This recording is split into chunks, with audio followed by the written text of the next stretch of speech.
in my ass. I just banged your wife? Name of this garbage show again that I'm on. Total non-stop impact. My name's John, capital letter E, period, Bravo, and you're listening to the Total Non-Stop Impact Podcast. This is the jaw-jacking Tuesday Night Impact, and his mother called him son because he shines like one. Mocha Skin Manimal, Rohit Raju, and you are watching Total Non-Stop Impact. This is Taya La Güera Loca, and you are listening to Total Non-Stop Impact. The Walking Weapon, Josh Alexander, and you're listening to Total Non-Stop Impact. We are the Rascals, and you are listening to Total Non-Stop Impact Podcast, baby. Woo! And what you're really listening to is Total Non-Stop Impact. Don't you dare miss a lesson. Oh, yeah.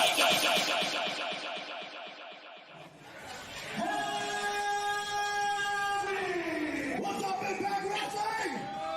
Let's make some noise!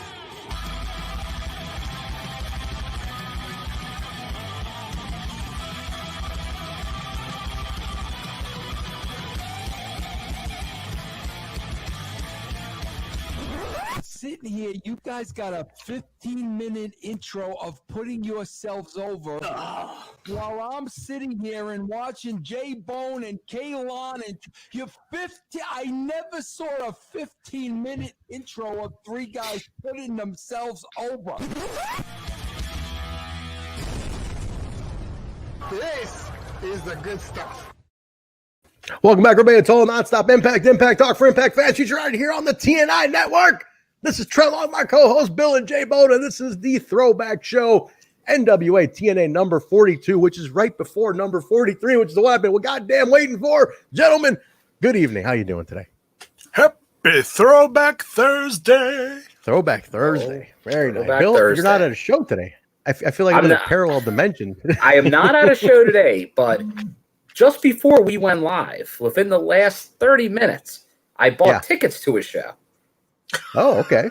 What do we got?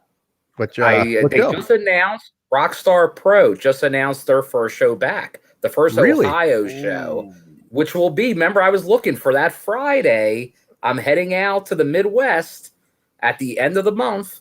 Mm-hmm. Now I have a Tuesday show, I have a Thursday show, and I had a Saturday show. I already had a Sunday show back home, but now I have a Friday show. The AEW tickets go on sale Monday. I don't know if you saw that. There we go. Yeah, I did see that. So Monday it is. That's official. We're going to stream it too. But yeah, what a week Bill's got coming up here. This is great. Shows in each state, different state every day. That's a tour. If I can somehow get a Wednesday, that would be shocking. I don't think I'll get the Wednesday. So that would be my find something else to do day. No, where about are you going to be Wednesday? Where would you be? Well, let's see. If I'm going from OVW in Kentucky to, and then Thursday, Chicago, your area for AAW.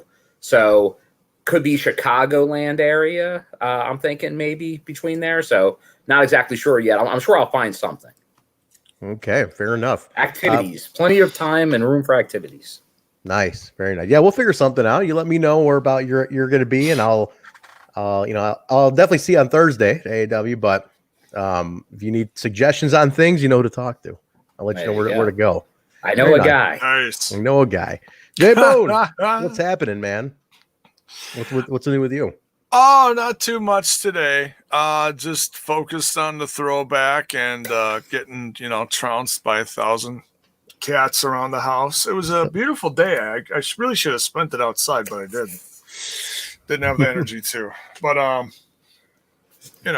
least the humidity outside was gone for the most part. That's today nice. If you're in the Midwest, it's beautiful out here. This is fall weather out here, baby. It's nice. Finally. It is nice. Well, listen, guys, this is episode 42, a great episode. I am very excited about this one.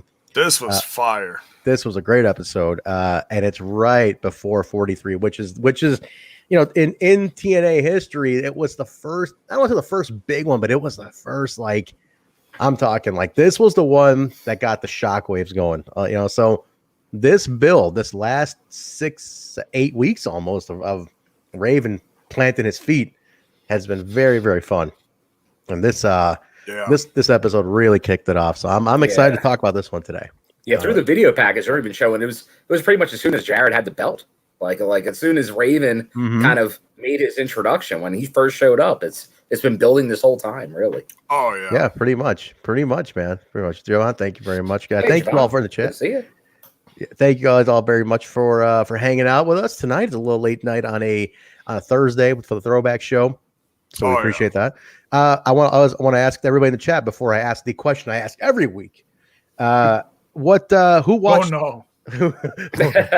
Who watched episode 42 with us? Who watched it on Impact Plus? I know Adam impacted. I know he did for sure. I know Truck watched it.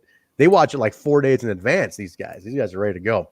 Yeah, and that's a good reminder that through the Discord, everybody that's on the Discord, I know it's always in the description.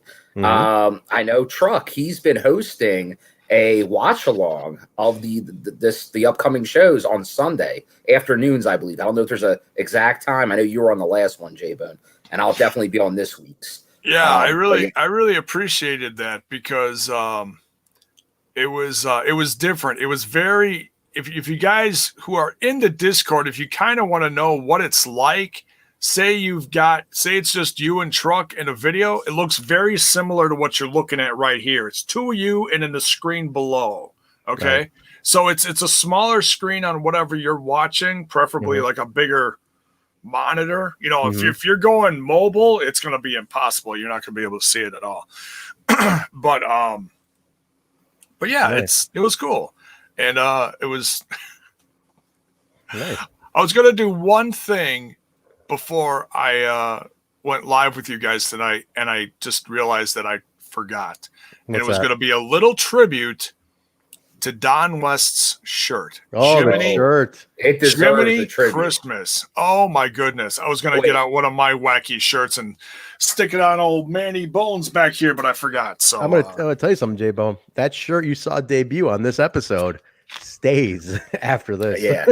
Yeah, I would say near the end, we could go with the clip from Chris Bay, because that shirt is 7 days, because it's weak. Oh, man. It was no, but listen, look at all these guys. We got D-Back watched it, Big Dog watched it, TMS watched it. Watching it. I know Eric watched it a long time ago. He watched all of them. Funny thing about Eric here, he watched all these episodes like when we started. Oh yeah, he was the one that did it in bulk. He did it in bulk, man. So he watched it. Rex always watches too. Rex for sure always watches. Rex is great. He remembers a lot of the details too. Yeah. And Millard Harris with a great little factoid. Conan beat a young Bobby Roode on this one. Very nice. Spelled R-U-D-E at the time. Yeah, that's what he was. The same Roode. Yeah. Very interesting. Very interesting. Eric Clark also watched it too. Very nice. Yeah, I'm glad we got a lot of guys watch. I'm glad we were able to stir up some of this interest in the old TNA shows. You know, it's pretty nice. Pretty nice to see that. I'll tell you. Yeah, it's interesting. You notice it, Jay and Trent. It's now all over the place. A lot of people are now doing throwbacks. It's become like, which is great. I'm happy for the brand. Like it's a lot of people are getting eyes on Goldilocks, the new church. Like these are things that were kind of forgotten. Now it seems like it's back in vogue, which is great to see. Yeah, which is very nice. And especially guys like Jerry Lynn. I had no clue how significant Jerry Lynn was after his ECW run. No clue. You know, and he had his small WWF run. He was like cruiserweight champ for a little bit or something, but I don't even remember it. But this stuff, my goodness. I mean, he is one of the shining stars of this roster right now, this first year. Yeah, I like that you mentioned that because that gets mentioned. People don't, well, I mean, they remember, but not enough that Jerry Lynn he's a founding father of TNA. He was one of the first big names they got. Think about that for a second, right? We're at 42. If you look at show one, which they blew the load on big time, a lot of guys one and dones, but think about out of show one who stayed through. Jerry was one of the few veterans, Jay, from like every promotion past. And it's like he was a name that people really remembered. And that was Jerry. I mean, one of my big hooks was Jerry Lynn. No question about it. When I saw that Jerry was a part of TNA, I was like, oh shit, I'm in on Jerry Lynn. So Well, especially if you watched ECW stuff. Yeah. Now, was he in WCW or no? He was. Bill, do you know about the WCW Jerry Lynn when he had a little touch in WCW? I knew it was brief, but you probably better than me. You were probably watching it closer than I was. Jay, he was a masked luchador named Mr. JL in WCW during the Cruiserweight Invasion. You know what? I think we mentioned that once, but I don't even remember seeing that. I mean, there was, to be honest, so many masked, guys, and not to say that they were all the same, but I mean, shoot, there was Psychosis, Ray, La Parka. I mean, and they were all unique. Don't get me wrong, but there were so many when I was watching the WCW days, and I don't remember. He was there. That's funny though, JL. Not too proud. Well, he tells a great story about how they were like trying to come up with a name, and he's just like everything he was so cheesy. Like, how about Mr. JL? They're like, great winner. It's like great. I want to read this comment by Adam here, who's become one of our biggest supporters recently. TNA came on the scene at a perfect time in my life. Lots of shitty life stuff goes going on, and then the Asylum years changed my life. Seriously saved my life. That's awesome. And Adam, that's something, honestly, if you're okay sharing that, I think you should put that kind of stuff out, and you should tag people like Dixie and Demore and hell, even Jeff Jarrett. I whatever issues with Jarrett going on right now, I can't take away from the fact that he was the guy who started this. You can't take that away from him. And he's the founding father. Yeah. I always feel this, despite everything going on, the legal, which is with Anthem, there's a special place in his heart and you damn well know he keeps an eye on Impact. Like he has to. You can't let your kid go. It's like not wondering what your estranged child is doing, kind of thing. You know what I mean? Like, he cares, and I'll never take that away from Jeff Jarrett that he gave us a comp, and then Dixie kept it alive too. So Adam, I would highly encourage you should put that kind of stuff out. That's heavy shit. That's great stuff. And I'm cool with it. I'd love to. I've said that many times too. TNA for me was what made me love wrestling again, because as you guys know, Bill, as you know really well, 2001 was probably one of the worst years to be a wrestling fan. Because if you were a WCW guy and an ECW guy, primarily, you lost both of the things you loved.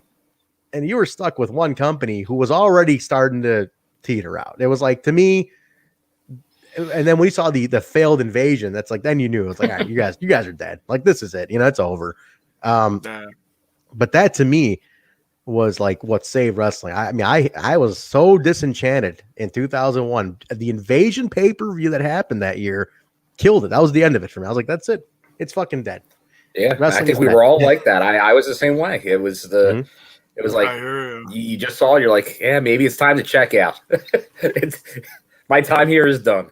I thought so. I thought that was going to be it for me. I was doing some indies. That's why I started getting into some of the indies, because the guys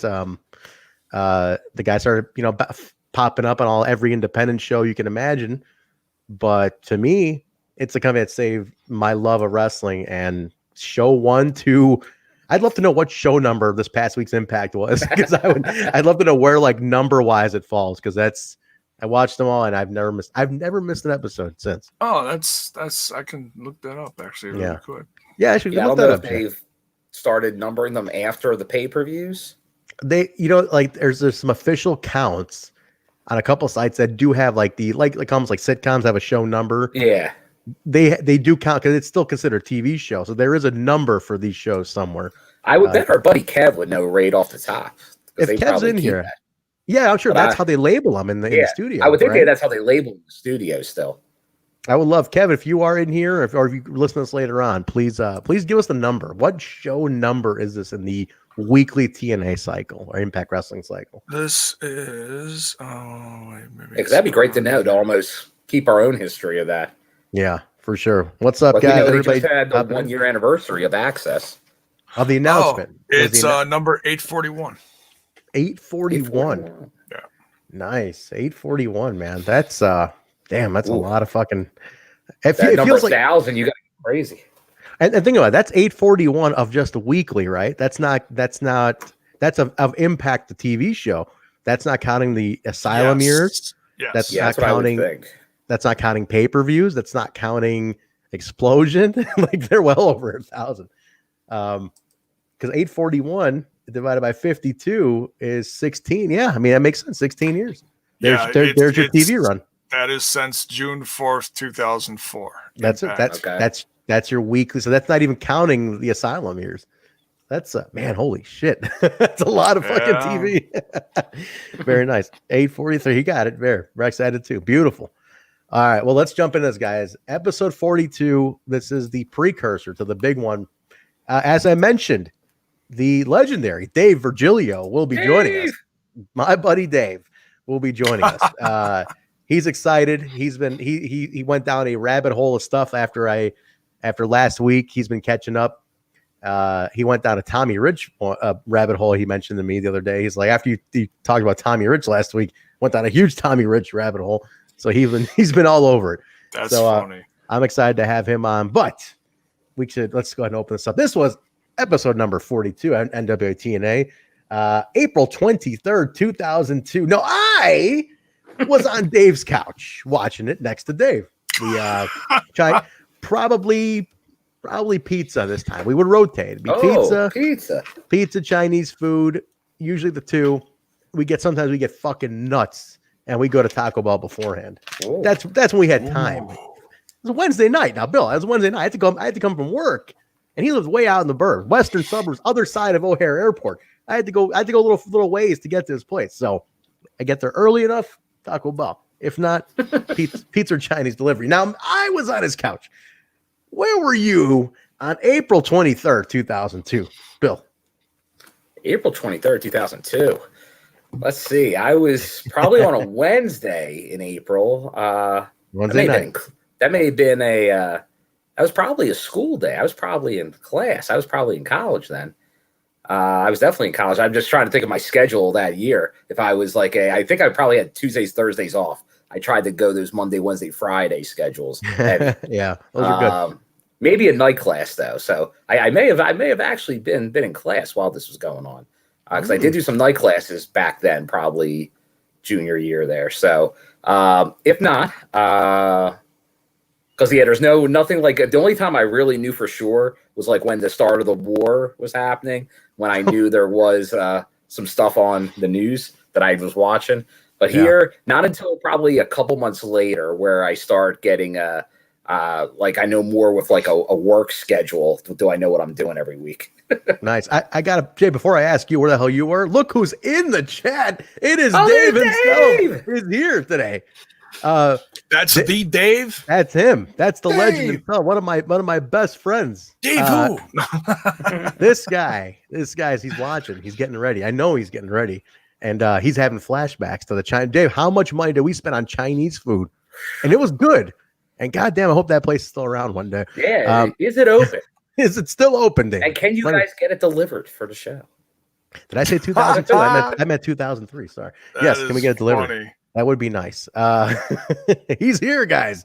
Very nice. J-Bone. Now, where were you? J-Bone, April 23rd, 2003. J-Bone, were you going through some shitty breakup as usual? Were you sleeping on the lawn? Were you going through a Checkers drive-through with, questionable action? What was going on? Something bad usually was going on, J-Bone. Well, this is 2 days before my birthday. My birthday's on April 25th. So probably hookers and blow. No, I don't know. Hookers and blow. Very nice. Very nice. Looking good with that vest, though. Look at that. Look, guys, gentlemen. Thank you. That's Guillermo. I'm gonna get this little bastard on the show one day. This is one of my dear friends. I want to get him on the show, and you guys will see the kind of people I run with. You'll see exactly when I'm not doing this. When I'm hanging with you nice, upstanding citizens. I'm hanging with people like him. Upstanding citizens. And you know what? That's a good time. We haven't played that one in a while. Oh boy! I'm an upstanding citizen. Once we, I try. All right.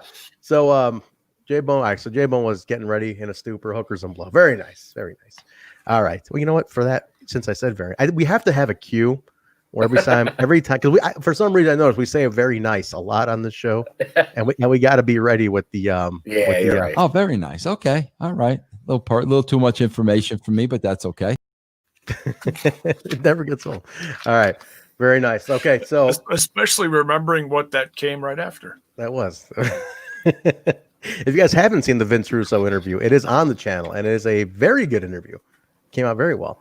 All right, yes. let's kick it off. There was a video package, kind of a recap from episode 41, giving us a breakdown of what we're getting into. And it started off hot. I love the way it started off. Very classic Raven in the darkness, the red room, candle. You saw a great shot. It was Alexis Loray's feet, Julio De Niro's legs, and Raven sitting in the back. Candles on, and he's going into a very good promo, right? He says, in 7 days, 168 hours, 10,080 minutes, your reign will come to an end. The gathering will need to lay life and limb at his feet. And he's going to drop a bomb like Jeff. He's drop a bomb on Jeff Jarrett, like that'll make Hiroshima look like a lovin'. These are great metaphors. The metaphors, Raven is incredible at the metaphors, right, Bill? I mean, you saw the ECW years. Yeah. The guy is at the promo. He's an amazing promo. Yeah, like he's been on top of his game for a long time here. He never fell off it, but he never doesn't cut a great promo. It's just how deep does he get? How philosophical does he get on these promos? Yeah, it's sometimes he gets real deep, and I do like the Hiroshima line was deep. That was a deep cut. Especially because we're only like 6 months removed, or not more. We're still in that post 9/11 world, at this point. So bringing up war shit was interesting. But I'm a sucker for the whole achieve my destiny. It's my destiny. It's my I love that. Yeah. I'm starting to really like it more now.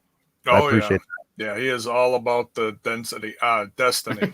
You're my density. That's a very bad feature right there. Where's Daniel Spencer? Get Daniel Spencer over here. That's right. Yeah, that's funny you mentioned that because I saw something today scrolling through Facebook and I thought of him instantly and I tagged him in a comment. It was one of those toy companies that comes out with special, unique movie action figures. Yeah. I can't remember the name of the company. But there was a news blip on there, and some company is coming out with Back to the Future figures. There's a Marty McFly, there's a Doc, and there's a Biff, and then there's a Marty McFly from the second movie with the weird cap. Oh yeah, it's and they look great. The detail on them is amazing, and I was like, oh. After the conversation we had with ref Daniel Spencer on Tuesday, I thought of him instantly, so I tagged him in it. I was like, "Hey, check these out." Nice. Trent might have to get some more figures to go to his real Ghostbusters. No more toy. Though the Ghostbusters one was a one-off. Super 7, that's the name of the company. Yeah, I think Super 7. Yeah, thank you, Adam. Those were one. I told Bill. I told you those Ghostbusters ones were just a venture into. I had to just get them because I lost toys. them. They're collectibles. Those are just collect. I'm not buying any more toys. I don't do the toys. I just had to get those. That was an ego boost. There's brand new ones that just hit the store too. I saw those on a Target hooks the other day. I was oh, I heard they're all they're coming back. Unbelievable. They looked like $1 million. So $20 a pop. I was like, $20. Toys are expensive, man. Expensive to be a toy collector. Definitely. I'm glad I'm not. They show the shot. The crowd is huge. You're already seeing the hot crowd. This is where this was sold out too. Hot crowd, crazy into this show. Literally, they're on the third tier of which was usually used as a catwalk for like the staff. And when you knew it was packed when they would pack the third tier. So the third tier was already sold out. This feud is drawing. Like it's already drawing. You're a month in. You're the night before the week before the show. It's already hot. Disco and Mike Sanders with Goldie in the back. Sanders is dressed like the old above average Mike Sanders from WCW. And guy's trying to steal my gimmick. Yeah, he was because his bandanas and just I don't know what else it was, but he's like Disco's like, all right, get you out of that wrestling gear, get you out of that 80s wrestling gear, looking like an old wrestler. He's like, today you're more like BA Mike Sanders, badass, And then the rest of Sex shows up, and They're all just casually.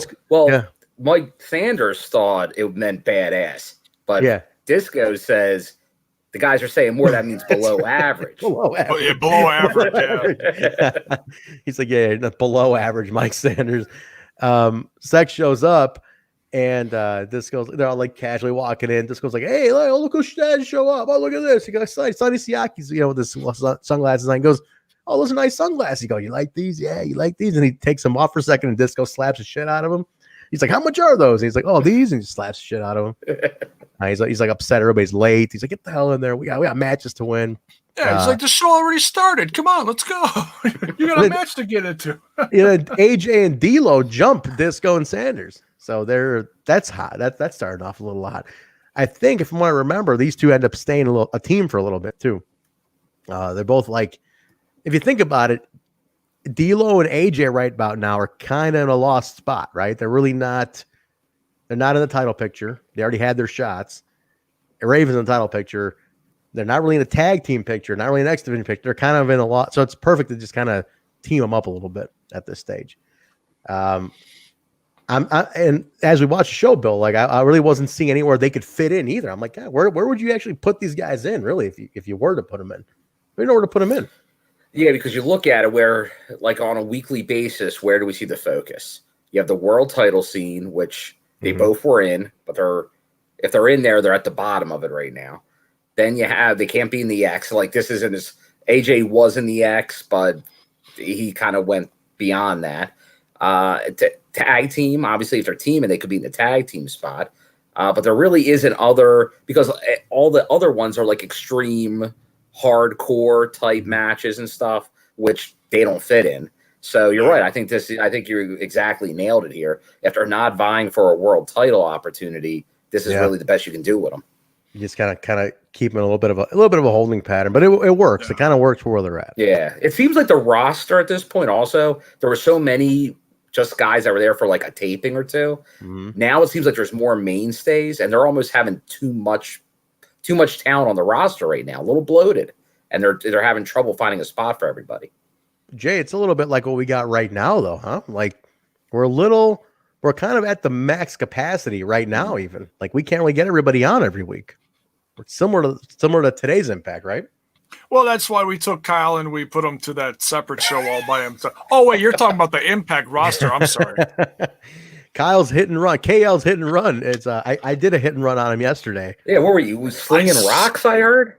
I saw. Yeah, what were you doing on the corner 1:30 in the morning? And what does Kyle call it? Chirac. Chirac. No, I took a walk. It took a walk late night. Gotta get those steps in, man. You gotta get all those steps in. No, it was that's what they call it now. Taking a walk. All right. Taking a walk. Her name was Sally. Okay, let's see here. Don't you dare call her Shirley. Don't you dare call her Shirley. Don't call me Shirley. So this was Sex then runs back in. No, I'm sorry. Wait, my bad. AJ and Dielo took him out, but then you kind of go right to that match, AJ and Dielo versus Disco and Mike Sanders. We kind of blend right into it. AJ, they kind of lead them into the ring. They kind of bring them in. They kind of just fight into the ring, right? That was it. Like they start the first match off. AJ's a little hurt. You can see he's kind of limping, kind of favoring the leg. But this one turned to a full schmoz. Like Sex jumps in, Jerry and Red come in. Full DQ, double DQ. Sex takes everybody out. They stand tall. So kind of a nothing segment, more of a schmaz. Not really. I don't know, just kind of furthering story, I guess. Nothing too crazy coming out of it. But they're kind of the last 2 weeks though, Bill. They're kind of trying to get sports entertainment extreme a little stronger than that's what they are. I think that's exactly what this match was. You're trying to reestablish Sex because they were the dominant stable for as soon as their inception, pretty much. But ever since Russo left, they were kind of coming apart at the seams. And now, sadly, the ace hole was not really doing the job at the top. But it seems like Glen's kind of taking control a little bit, getting these guys back in line. So, but they're still fading. They're still like you see today, like they're showing up late, man. You can't have that. So Glen's got to take control. So I think this was a good, I think this match just was really to show Sports Entertainment Extreme is getting back to business. Yeah, no, it's nice because Russo's been gone, Jay, almost 2 months at this point? Like the whole Raven feud nearly, he's been gone. He was, but it's funny you mentioned that is because there's a real quick scene later, like towards the end of the show, where right before Slash goes out for his singles match, when Father Mitchell kicks him out of the locker room and they're like screaming at each other. Yeah. And Goldilocks is just like, wow, that was right in my ear, guys. And then there's like 2 seconds of dead silence. Cameras just laying on Goldilocks and Father Mitchell, like staring off in the distance. And out from the back of the locker room pokes, oh, it's a Wild Russo. And then Quicks ducks out of the shot again. It's hilarious. It's I missed it. That's a good catch. Yeah. Yeah. He was like, just off camera. And then, Quick jumped in like, oh, I thought it was done. And then Quick jumped out again. I missed If you blink, you miss it. It's hilarious. We need to put that up there like Sasquatch, a Wild Russo. Yeah. That's funny. Yeah. You look over James' shoulder and sure enough, it's you can tell. So he's in the locker room? Like he's in the locker room. He's got the long hair. He's got like full beard. He's like a full COVID beard. Shit. He's almost unrecognizable because he was all clean when he first came in, but he let his hair grow out and he's got a beard going. I don't know if he did that to like kind of stray away from the fans that always wanted to, chase after him with pitchforks and torches after the show. Maybe he did that to kind of disguise himself a little, but yeah, it was hilarious. I did not catch that whatsoever. Shit, that's weird. Hey, Vince Russo, how you doing? How you doing? Not interesting. I'm gonna have to go back and look at that for sure. Yeah, like I said, if you blink, you miss it, but it's there. What's that? According to Adam, he sent you the screenshots, right? Oh, yeah, that's right. That's right. My bad. Adam did send me that screenshot. Yeah, Adam did. I'm sorry. Adam, I have so much shit going on. I can't remember what the hell I'm getting on. I'm constantly getting so much stuff all the time. He did. He did send me the screenshot like many days ago at this. Yeah. Thank you, Adam. I forgot. Totally slipped my mind. I didn't, but what I was getting at, I didn't see it when I watched. I forgot all about it. As I'm watching it, I didn't catch it. I almost like zoned it out. Interesting. I am going to go back and actually see if I can catch it now. JJ is Jeff Jarrett's with Goldie in the back. She's asking about the match next week about Raven. He runs down Raven. He's sick of his poetic bullshit or whatever he says. Cryptic. Now this was weird. Bill, in another edition of Random Bleeps, right? So let me finish what happens here, and then we'll talk about the random bleeps. He says, "I'll get extreme. Screw that. Screw the bombshell." Eric Watts shows up and says, "Hey, nice spells. I got one just like that." And he goes, "What about peace and love? It's fine. Well, let's just be peaceful. Let's have a good time, Jeff." And Jeff Jarrett. Now this gets through. I don't have time for your bullshit. And I don't have time for your bullshit, Watts. Earlier he even said, "I don't have time for Raven shit." Watts, I don't have time for your bullshit. So the Watts is like, no, I have a straight jacket. Look at this. It's for Raven. I got your back today, Jeff. I got your back. I'll take it. Tall man in a little coat. And then he goes, this crazy son of a bitch. Now they bleep son of a bitch, but they leave bullshit and shit in. Yeah, shit got all through this episode. All through. Just shit just all through this episode. It's crazy. But son of a bitch got beeped? How the hell does that happen? How? It's so random. It's so random. I don't get it. I don't know how they make decisions on what they're choosing to edit or not. And we talked about this before. I don't know if this was years ago edits or if this was more recent edits. I don't know. But it's so inconsistent. It's so inconsistent. That son of a bitch. See, that didn't get bleeped. We don't beep that here. We let son of a bitch go through. That's right. So weird to me. So weird how that. I'm like, what? Bullshit got through and that did it. Weird. But the thing with Watts, very interestingly questionable where he's going. And I think now Here's my guess on the Watts thing. Give me your opinion. Let me start with Bill and then kick it to J-Bone. I don't think they had Brian Lawler and David Flair every week. And you kind of got him stuck now because his faction's gone. Mm-hmm. But he kicks off something with Jarrett. Now you're like, what do we do with him? And this feels very kind of forced, this whole deal. Very like push up. He had like 4 segments on the show, but it still felt very forced. What do you think? I'm maybe I'm wrong, but what do you think?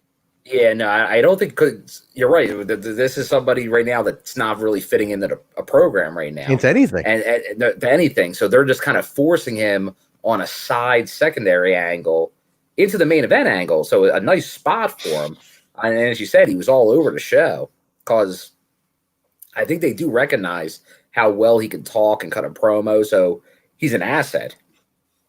But he's still almost never doing anything in the ring. He's just talking and being menacing. But right here, it's just another foil really for Jeff Jarrett, and they can't have enough Jeff Jarrett foils because you can't have Super Jarrett without villains. So true. That seems to be kind of what it's playing into.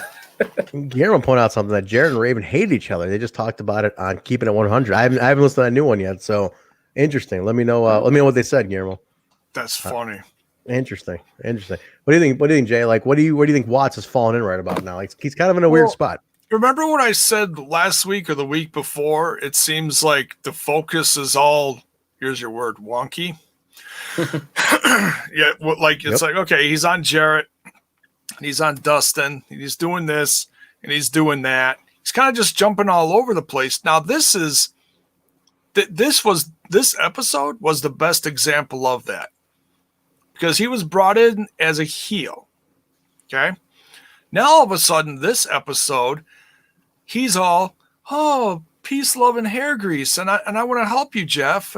What about the love and all this stuff? It's like it's like, did you smoke the stuff that Dusty was smoking in back or something? What the hell what is your deal? Oh. And, he's consistently high. And I know this is jumping ahead a little bit.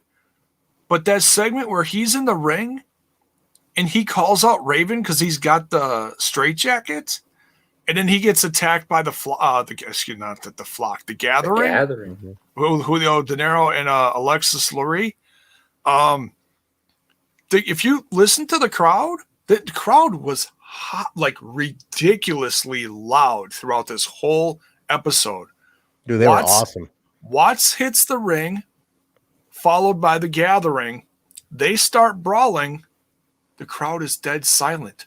They're confused. That's true. They're like, what? Why is why is Watts out there going after another heel? Because they're thinking kayfabe right now, you know? Of course, yeah. They're thinking logically. Right. Kayfabe, daddy.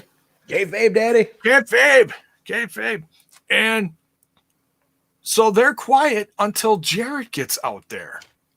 And then they cheer Jarrett, and then Jarrett goes off and does whatever he does. I forget. Superman shit, man. That's what we call it around here. Yeah, because he's times too. And then Watts is left, to pick himself up after Jeff saves him, and he's looking around. Crowd is crickets again. Yeah, it's so weird. So yeah, he's in this phase where the crowd doesn't even know how to respond to him. He's a confusing character, man. I don't know what to do with Eric Watts. He's good. The thing is, he can cut a promo. He's a tall guy, good looking guy. He's got the look, but they haven't given you a reason to care. He hasn't had a match. Yeah, he hasn't done. And he's made a lot of threats, but actually hasn't done anything. He's stolen the belt back a few times, but like it's very EC3 current storyline. Yeah, it is in a way. You're right. He hasn't done it, and it's like you don't have the production that the EC3 stuff does with the showing up on video. He had John Daly and Urlacher. That's true, though. He did. I got to take that back. He had some sports guys, but since then he hasn't had much. It's very scarce. And I think people are losing. People like me. I'm like, well, what's he doing now? What's the purpose of it? Yeah. You had the belt. All of a sudden, now you bring a straitjacket. I got your back. It's like, well, you were stealing his belt. Where are we going with this now? What are we exactly doing? And I get it, because TNA was in a spot where you had inconsistent people every week, and you couldn't count on everybody being there every week. That happens in a case like this. Yeah. But then if that's the case, then you can't book main angles around this kind of people. You got to keep them real secondary, man. Stuff that just can live and die. And he was with the inconsistencies of Brian Lawler and David Flair not being there. Watts was probably like, "Hey, I'll do whatever. Just give me some lines to do or something." He was probably one of those guys. I think he was being a team player, no question. I think he was definitely like, whatever you need me to do, I'll do it, even if it doesn't make sense. But I think at this point, he had to get into some kind of program or a match or something, because people are just like, well, what's your point here now? So I don't think he's there that much longer, to be honest. From what I remember, he doesn't last too long. But he's like I say, he had talent. The guy never got a proper booking in career. He just never got to fly on his own. Yeah. There's some backstage commotion. Chris Harris is attacked. Goldie has no idea what's going on. Storm runs in. He's pissed. Chris Harris is knocked out. No idea what's happening. So it's supposed to be Triple X versus AMW number one contender match. Yeah. Elix gets on the mic and he's like, "I'm going to apologize to you, all you people. There's going to be no tag match. You're looking at the new number one contenders." And he goes, "Storm isn't slow enough to face us alone." But then Storm charges the ring. They still don't have the badass music just yet at this point. I never thought, I didn't think it was this far in 42 episodes until they got. And then they still don't have like the custom music. So I'm like, man, when is it coming? Because we're already in April right here. But he comes out to the regular music. I feel this. Let me start with J-Ball on this one. If you noticed, our pal, friend of the show, Chris Harris, had been consistently the more over one the whole time. But this match, because he went at it solo for the most part until Harris does come in, I feel this is the match that got him over with the Nashville crowd. What do you think, Jay? Oh, I mean, I think they were both over like Rover by this point. But they were very excited, especially when he, recovered from his beatdown and did make it out there. And it was a very great back and forth. Even before Chris Harris went out there, I mean, James Storm gave it all. Man, this. But I felt this was the one that got James over more, because everybody was really more Chris. And it was like this, and they kind of like would, like Storm was a secondary to Chris Harris. I feel like this match was the more people are like, oh shit, James, yeah, Storm can go. Holy shit, and like I think this turned the tide on him for sure. Yeah. What do you think, Bill? It was his Willie Mack hard to kill moment. There you go. Where he absolutely that way. And I think it was perfect. Like you're right, it definitely showed him off in a different role, a singles role. But as a face, I think they had it there because he was fighting all the odds. But then they have him kind of like in the end, Harris comes off more as the face because Storm walks away at the end after the losing effort. They lose, and Storm is pissed, and he walks off. So you kind of got that dueling anger. I couldn't stop laughing at Jeff Jarrett with all the weapons on episode 41. Did he throw a barrel at Watts? He did. He did. But now, Dave, I'm going to ask him this next week too. But how crazy is it when we rewatch these? Like the Superman shit by Jeff Jarrett, it's unbelievable. Unbelievable how this guy is literally just indestructible, man. For all the talk of like Super Cena, Super Hogan, I don't know if there was ever anything more super than Super Jarrett in the heyday here. Yeah, no shit, man. That Rover dude, is over, Zach. You got to know that Rover's over. He's the epitome of over. Triple X wins, new number one contenders. TNA here is fantastic. Another stellar TNA performance going on right here. TNA and Don. Harris takes speaking of today's he was out on social media again today. The wild was he really? Today. What did he do because today? It was the anniversary, I believe, of Bobby the Brain. I believe he may have passed away.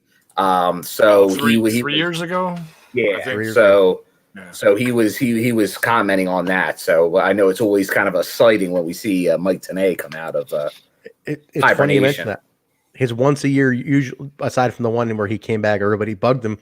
at the comeback. Well, everybody was blowing up his social media after Velvet did her thing. Every year, the one time he really does come on is the Heenan day. That's usually the time he comes. You look at last year's post, him in a picture of Heenan. One before that was him and Heenan. So he usually will come out on that day. But hey, we can all start another campaign. Get him trending again. So he's sitting at home going, "What the fuck? Why am I trending in 2020?" If anything, I'll get our Twitch subscribers, get those TNA faces and support it. TNA coming back. There we go. Back. Yes, we need TNA. Let's definitely do that, man. I love Mike TNA, dude. He was just. I mean, you hear him here. We say this every week.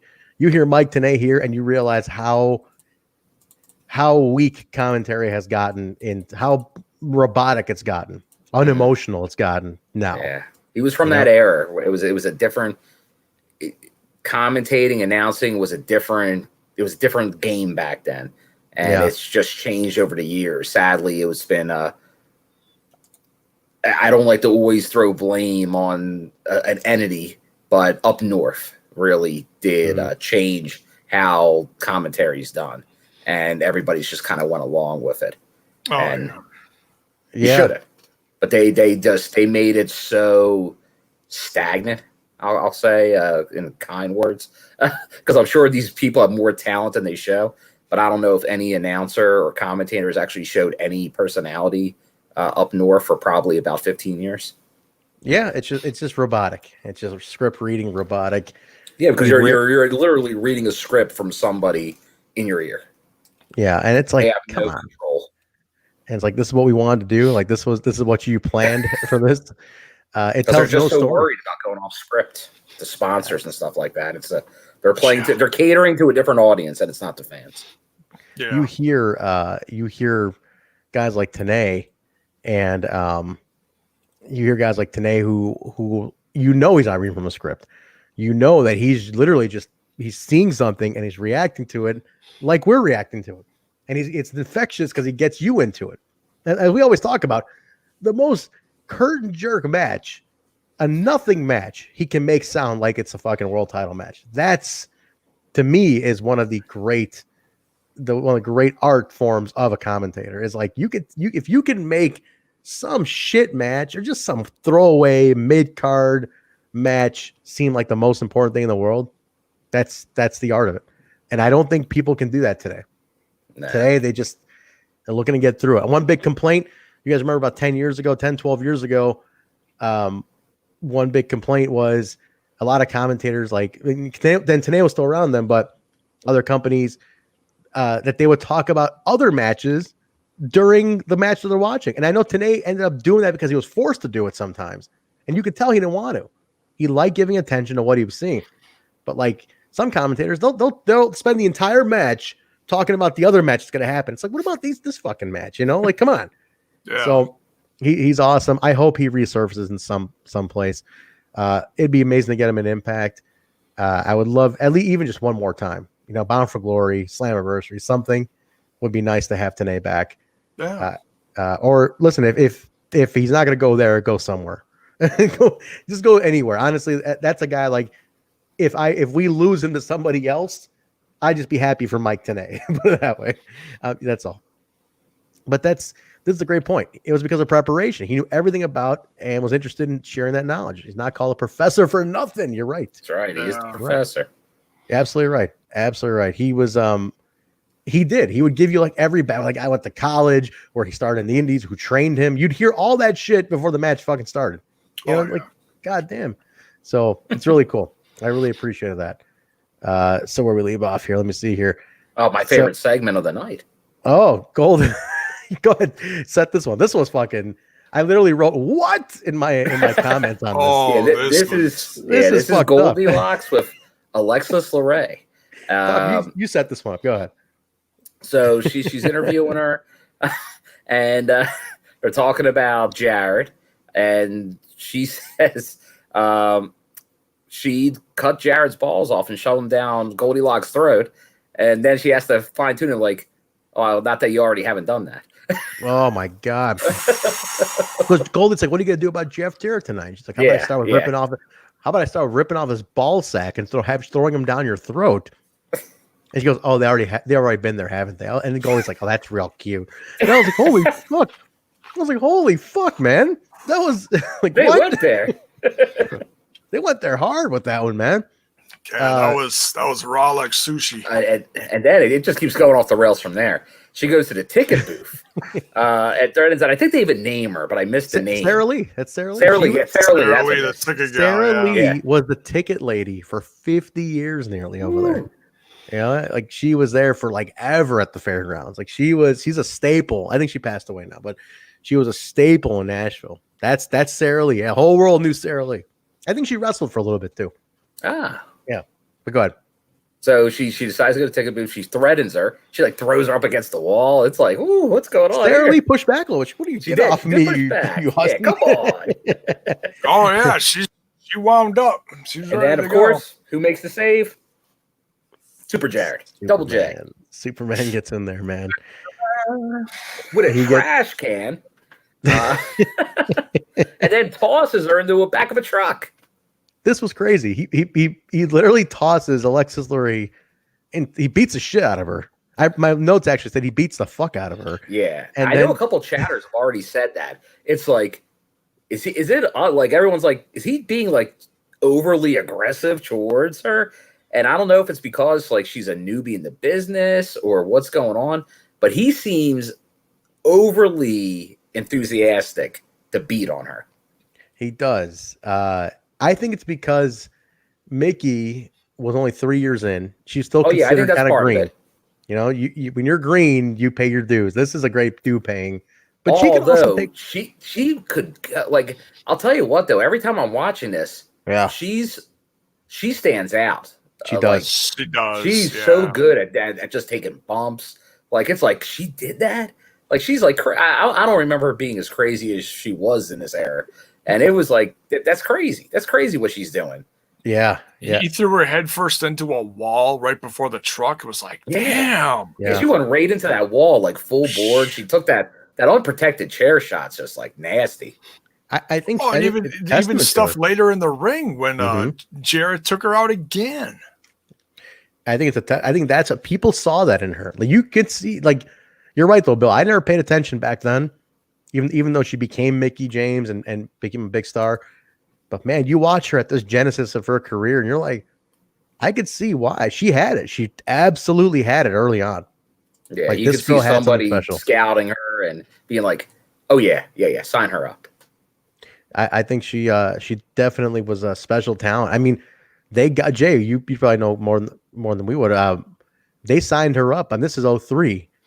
They took her, and she did that. She did that stalking gimmick with Victoria, became Tara for us later on. She did the stalking gimmick 2 years later? I want to say 2005. That was with Trish. Sorry, she was 2005 maybe 2005, 2006. It wasn't that long after this. I mean, she was pretty young. Yeah, because she's not in TNA for a long time. She's definitely not there for a while. But it's so funny, man. It's so funny that she had like that much, and they let us know she was 3 years into the career at that time. Yeah. So, but she's a fantastic talent. She's trying to see who trained her. I was trained by Dory Funk. I didn't know that. Dory Funk, Funkin' Conservatory. Interesting. Oh yeah. We touched on it real quick. I didn't remember what we said. There was some other school back then that we real briefly mentioned that because she said that she was 4 years in the biz. But yeah, interesting. At this point, she even did a little training at the ECW dojo before it closed down too. So, okay, maybe that was her connection on coming in. Then had to be. That's part. Yeah, that's what it was. And then she then Dave would know if Dave's still in the chat here. You remember this? There was a company in Chicago called MCW that him and I used to go to all the time. There was another MCW that was making a shit ton of waves that would throw us off all the time. Or like MCW, we think like there's an MCW show going on, but they talk about the Maryland Championship Wrestling. But Maryland. I've been to Maryland and Joppa, and I heard they had great shows. Like MCW, they still have a very loyal fan base. I remember back then they had a who's who coming through, and we get so confused. We hear about MCW, we're thinking our MCW, which was Midwest Championship Wrestling, but it was that one. She trained. She looks like she works there.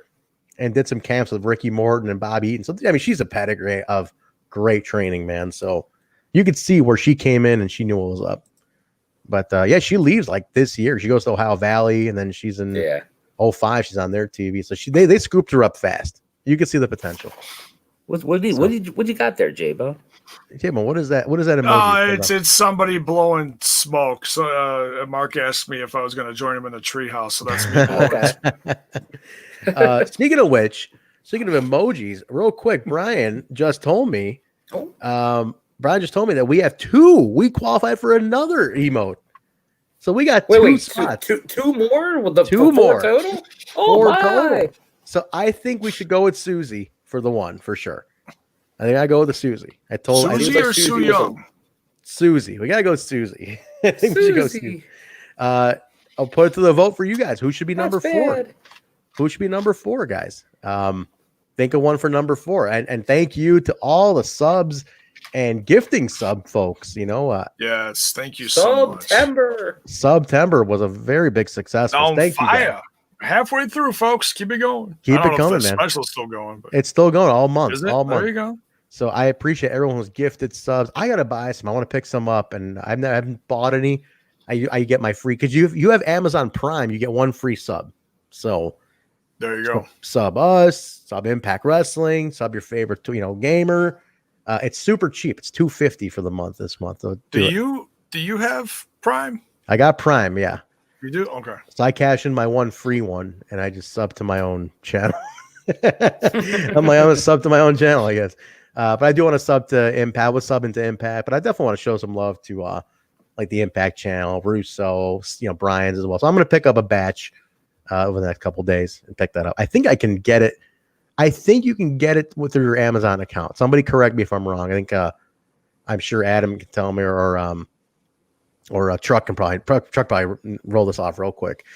You can probably buy through your Amazon account, I believe. So somebody correct me, but yeah. So I'm voting Susie, but cheer for the and Mark. Thank you very much, Mark, for the cheer, the bits. Everybody for the bits too. Thank you. That always adds up too.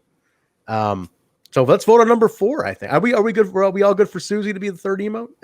I think it seemed unanimous enough. Susie's a good choice. It seemed like she was definitely a leading contender. So and you know me, I have my Susie shirt here. And there are rumors, maybe even a video. Maybe I'll even go live with another unboxing tomorrow from my Pro Wrestling Tees. We'll say you got the control of the channel. There's nothing broadcasting on Friday. Go for it. Definitely do it. do your unboxing. So we'll do so. Guys, start throwing your votes in for who should be number 4. So let's see what happens. Oh, Truck's saying Goldie.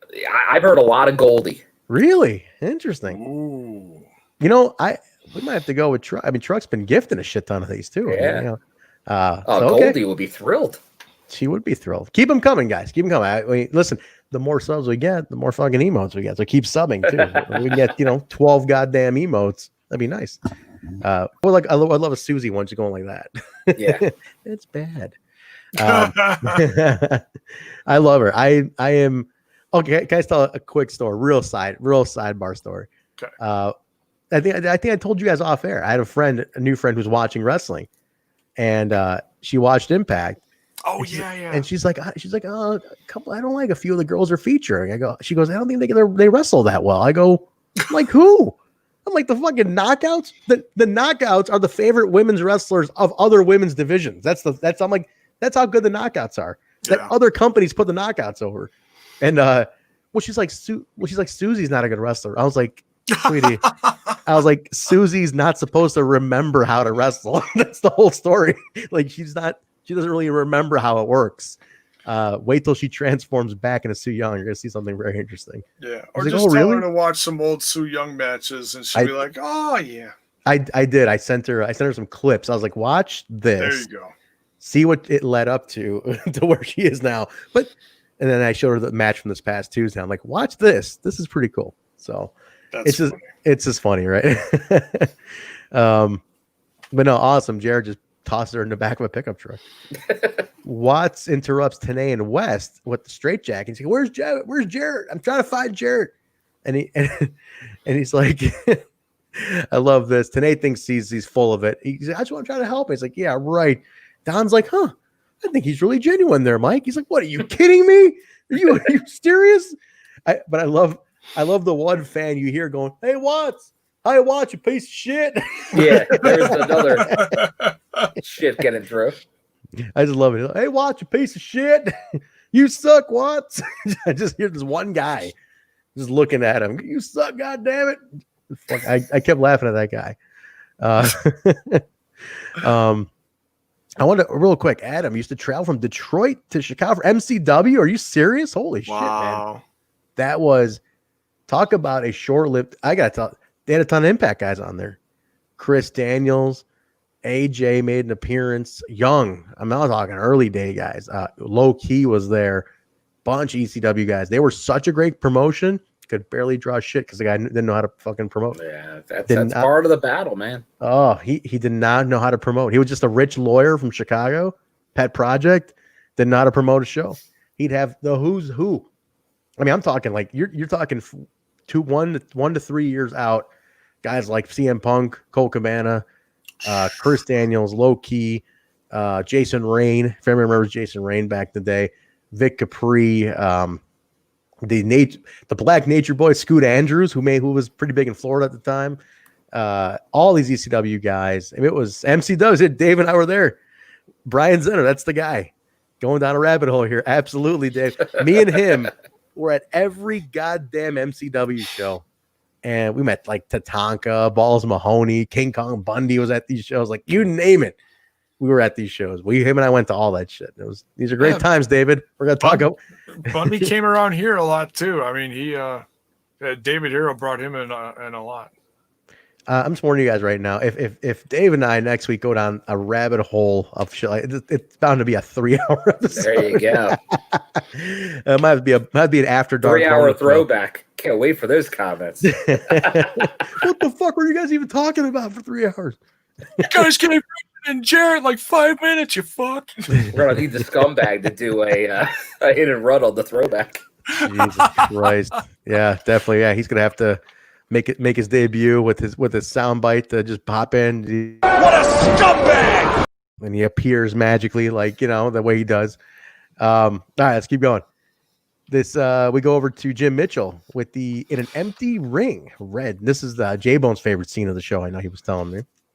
Dude, when I was watching this with Truck, and when he did this thing, he's walking around the ring, and he's pointing out stuff, and he's on the ladder, and he's like, "Look at this barbed wire.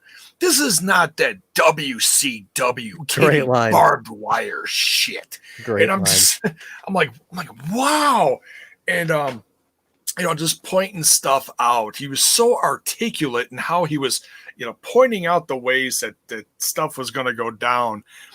And then he's partway up that ladder, and he gets real close into that camera, and he gives you that devilish smile. And I said to Truck, I said, boom, that's my fucking cover right there.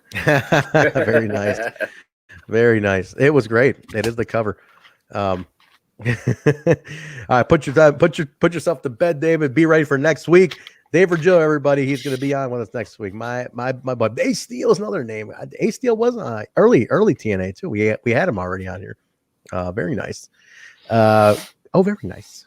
All right, next week, guys, he'll be on with us. It's going to be great.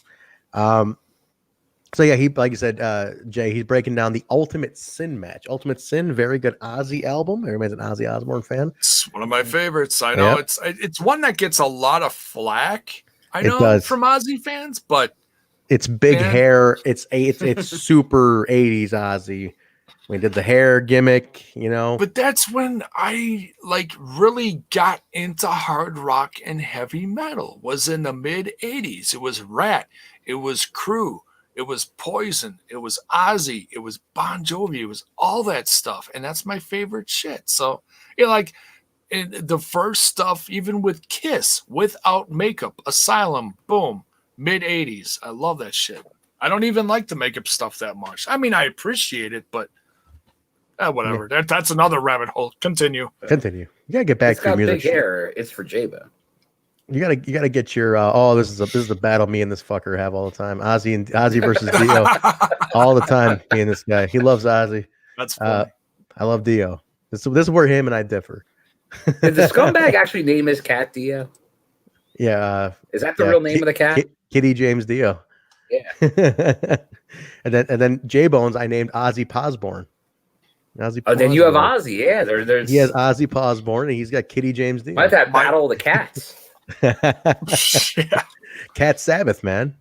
It's a battle royal in the next room. It's ridiculous. Furious. Jake E. Lee though, J-Bone Ultimate Sin album. That's love Jake E. Lee, man. That's a great album, man. It's fucking it's just big time, big production Ozzy. Shot in the Dark's on that album. Come on. Shot in the Dark. Dude, that whole album is full of just killer tracks. Like what do they call those? Deep cuts. Deep cuts. Deep cuts. Get back to your music podcast, J-Bone. Start doing that again. I know. It's timing because I'm so busy with every other thing, and I'm trying to figure out what my next merch is going to be, and it's just fair enough. It's timing. Sounds like I don't know, Bill. Sounds like an excuse to me. I don't know. Oh, very nice. Okay, all right. Little too much information for me, but that's okay. Yeah, just do it. Just get on with it, J-Bone.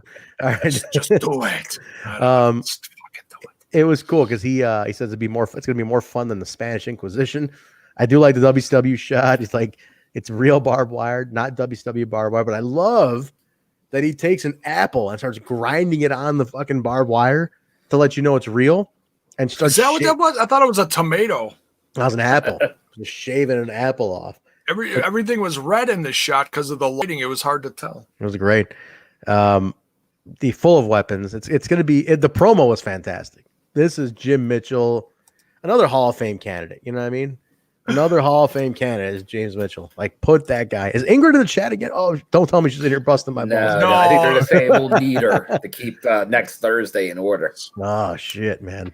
Shit. Damn, dude. I gotta say, if you guys missed Tuesday's episode.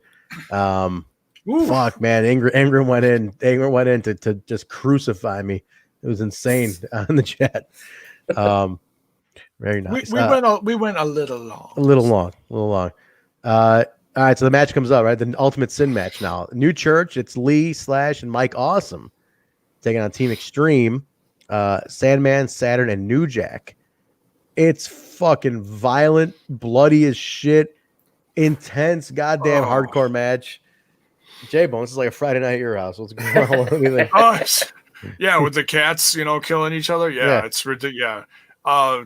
Mike Awesome pulling he gets dropped by Saturn on the top rope. You know how they sit there and they bounce? Well, he had to pull. They said he had to pull the barbed wire out of his stomach. Now, Mike Awesome had a bit of a stomach.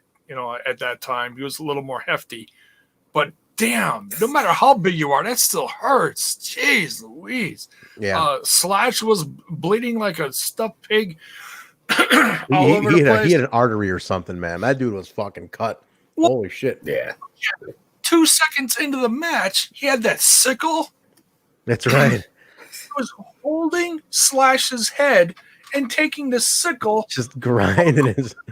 And so 2 seconds in, boom, he's already gushing blood down his face. Dude, Tanay even points it out. He's like, he's already cut. Like the bell just fucking rang. He's already cut. Damn.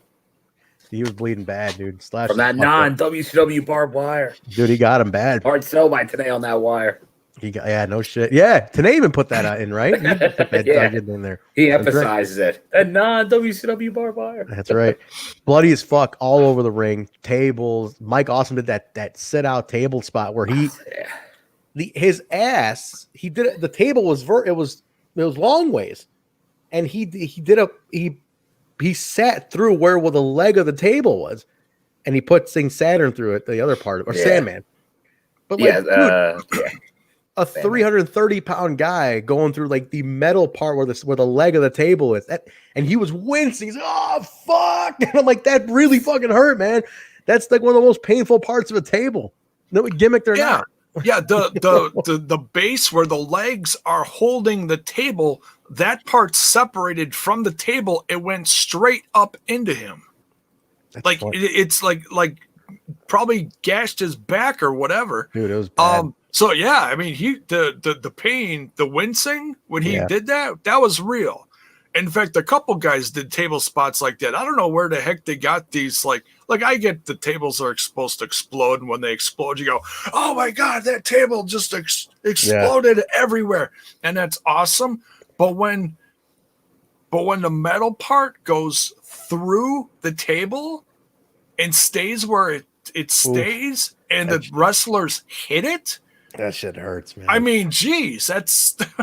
Oof. You're lucky you don't like slash an artery with that shit. Yeah, dude, he was fucked up. You could tell he was in pain. That shit hurt. Sandman was like even on the ground through like the second half of the match, like holding his arm, like he fucked his arm up or something. He was pretty fucked up. Lights out, freaking monster. Yeah, no shit. Awesome was a monster, man. I never got to see him live. I don't think. Maybe Spring Stampede 2000. If he was there, I probably saw that. Oh, Guillermo was there. Was he at Spring Stampede 2000, Guillermo? I don't know if he was. He was in WCW at the time. So it might have been where I saw him live. I'm trying to remember. But he was a big fuck, man. That was a big goddamn dude. Trying to see if he actually did appear. Yeah, he did. He defeated Ernest Millers. I knew it. Maybe I did see him. Okay. Cool. So no, the match was great. Lights out. We had to get the baseball bat from. Had to get that baseball bat, yeah. And then you can use it. Barbed wire bat, yeah. Who was on the ladder when the lights went out? I'm trying to remember. I think it was Slash, yeah. Slash on the bloody lights. Mess. Bloody that was lights out. Just Incredible appears, but he's already appeared once, which I was like, what's he appeared the lights last out? week. So yeah, the lights. I guess because he wasn't supposed to be in the match. Yeah. But like they're really milking the lights out, though. I mean, how many lights out were you in the ECW arena for? Yeah, CCW time with the lights out. Classic. I mean, how many lights out moments did you see in the ECW arena, Bill, when you were there? Honestly, you were getting to the point where if you went to a show and there wasn't a lights out, you're like, "Come on, guys, where's the lights out?" Because remember, like it became standard practice for Sabu. Like Yeah, he was true. like lights out all the time. I got Basil calling. Should we put him on the podcast? Yeah. Hold on. Basil is live on the Throwback Podcast. What's up, Basil? Oh, I legally can't say what I was about to say.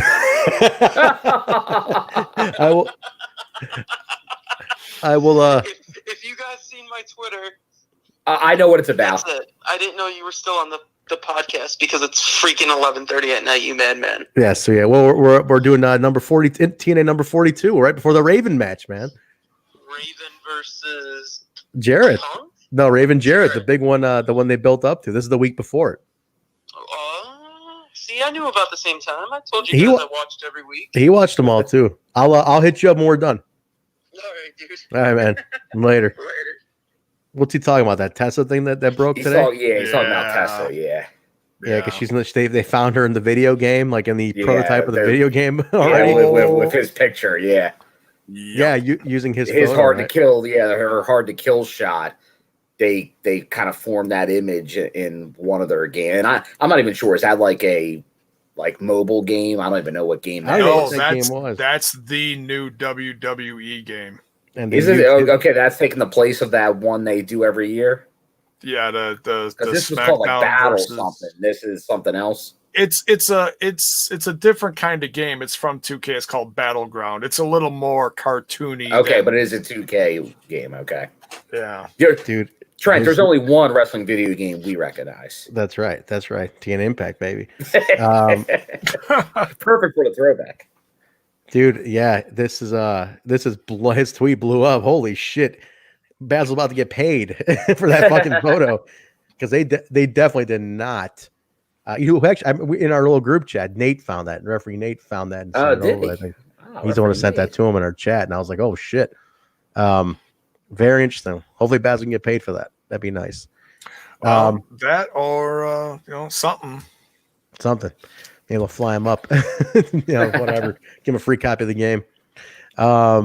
So Just Incredible comes in, takes out Slash. Saturn climbs up, gets the bat, takes everybody out. He has trouble getting the bat, but then he does get it. He does get it. Team X-Treme wins. So there, Sandman, like you said, J-Bone, wincing on the outside. Still wincing. He's all fucked up on the outside. Yeah, holding his arm, yeah. Yep. Now, this next segment, to me, was probably the segment of the show, man. One of the best fucking things going. I think it's okay. My only critique is I think it's a little rushed. Because last week it literally went from reconciling to turn within 8 minutes. But Kid Kash in the ring with TNA, and TNA's grilling Kash on how he fucked over Trinity, how he turned his back on her. He's like, you're a piece of crap. He's just giving him shit. And Kash alludes to banging Trinity. It's like, we've been there too. Like he lets it be known. Because they talk about that. He says she doesn't have a contract with TNA, but he's like, well, what? Well, she works for me. Like there's kind of like some like slavery references there. And then he talks about, TNA goes, what, like a personal services contract? And he's like, oh yeah. She's fulfilled some of his personal services. Yeah. He's like, oh yeah, we went there. Yeah. He's like, we went there. Yeah, interesting. He's like, she has a contract with me, and then she comes out and she's like, I got something to say. I got something to say. This was great because he's like, I got something to say to you, and I'm sick and tired. Before she can even get out, he just decks her in the fucking face. He just fucking punches her in the mouth, and then she slaps him back. Oh, and today's response though is I love Mike TNA. I love Mike TNA. It's like, you like that? What do you that? Payback sucks, huh, Kash? And like,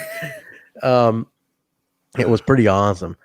And but he goes, all right. He's like just kind of shaking off her slap, and he's like, all right, I'm gonna be like Walt Disney. I'm gonna make your dreams come true over here. You want to wrestle men? Give me a ref. Let's start this match. And he's like, you can wrestle me. So then the match is on, Kid Kash and Trinity, and this match is fucking awesome. Just off the hook awesome. Yeah. Like, I don't know what chemistry they had. I don't know if there was training going on together. I don't know, man, but they were just on for the whole match. They were just fantastic, dude. I highly recommend anybody go watch this match because Trinity, man, the unsung knockout. The first in-ring knockout of Impact Wrestling, in my opinion. That's it. Oh yeah, yeah. It's considering how her and Alexis Lurie go back and forth as far as taking bumps and just in-ring action or out of the ring or whatever. Dude, she's great. Man, I give them both props in this episode because they both absolutely earned their stuff in this one. Yeah, and he was brutal to her. She got some good offense in here and there though. But she got great offense in. Absolutely, she did. Yeah, and the off the top rope to the outside stuff. I mean, they are obviously working on this together because it was that good. Because I know she was still semi-green, but she was great. So good. She does not get enough credit today. I think we gotta. I know because of this show, a lot more of us have been talking about her, but we got to put more out for Trinity, man. She is too fucking good to be forgotten. And I know she's not too active social media, so it's a little hard. She does have an account, Action Trinity. She's been slow the last year. But man, if we can stir up enough interest, I think she should absolutely get some credit. I agree, Adam. She was, to me, the first knockout. The first, I say Goldilocks is the first knockout, but Trinity's the first in-ring wrestler knockout because Goldie didn't wrestle. But Goldie and Trinity are the first knockouts. That's it. And of Impact. And she's just not recognized enough. I know Gail gets, Gail gets credit because first champion, kind of advocated for the division, but dude, Trinity was doing it 4 years before that division was even a thing. So I give it to her, man. What an awesome talent. And she even gets the win on this one, right? She the Harris boys come. Well, here's weird. Sex, yeah. It's Sanders and the Harris brothers come out and they help. Well, because they nailed her. Was it the week before? Mm-hmm. And Kash took off. Yes, but obviously they were going after Kash because of was this because of Siaki? Well, he beat Siaki, right, for the title. So there's that little underlying thing still going on there. And so they nailed Trinity to go after Kash, but now they finally have the opportunity to get Kash, and they see what they kind of did a babyface thing here because it was weird. It was very weird. But yeah, it was Trinity got ended up getting the win here, and she got hers. You know, it almost didn't make sense. You're right, BJ. They did a very baby face thing. They came in H-bomb on Kash and then dragged Trinity on top, and she gets the pin. And I'm like, well, why? Like you did it's a total baby face move, and it led to nothing. It's the weaken the champ, right? Yeah, I guess it's just weird. But then what I wrote in my notes was, at that point, with that kind of hype that just went into that match, and then if you're gonna have the heels actually like give her the win, you might as well have given her the X-Division title. Because then they could have looked at it like, well, we helped her win because she's easy pickings for Sanders to get it, whatever. Like they were set. Then there'd be a reason for why they did it. It's like easier to get it off the girl, kind of thing. So we made it easier for us that way. That's why we helped her out. So I'm like, why I don't know why they didn't just give her the X-Division belt. It really didn't. It would have been awesome for the belt. The pop would have been incredible if she won the title.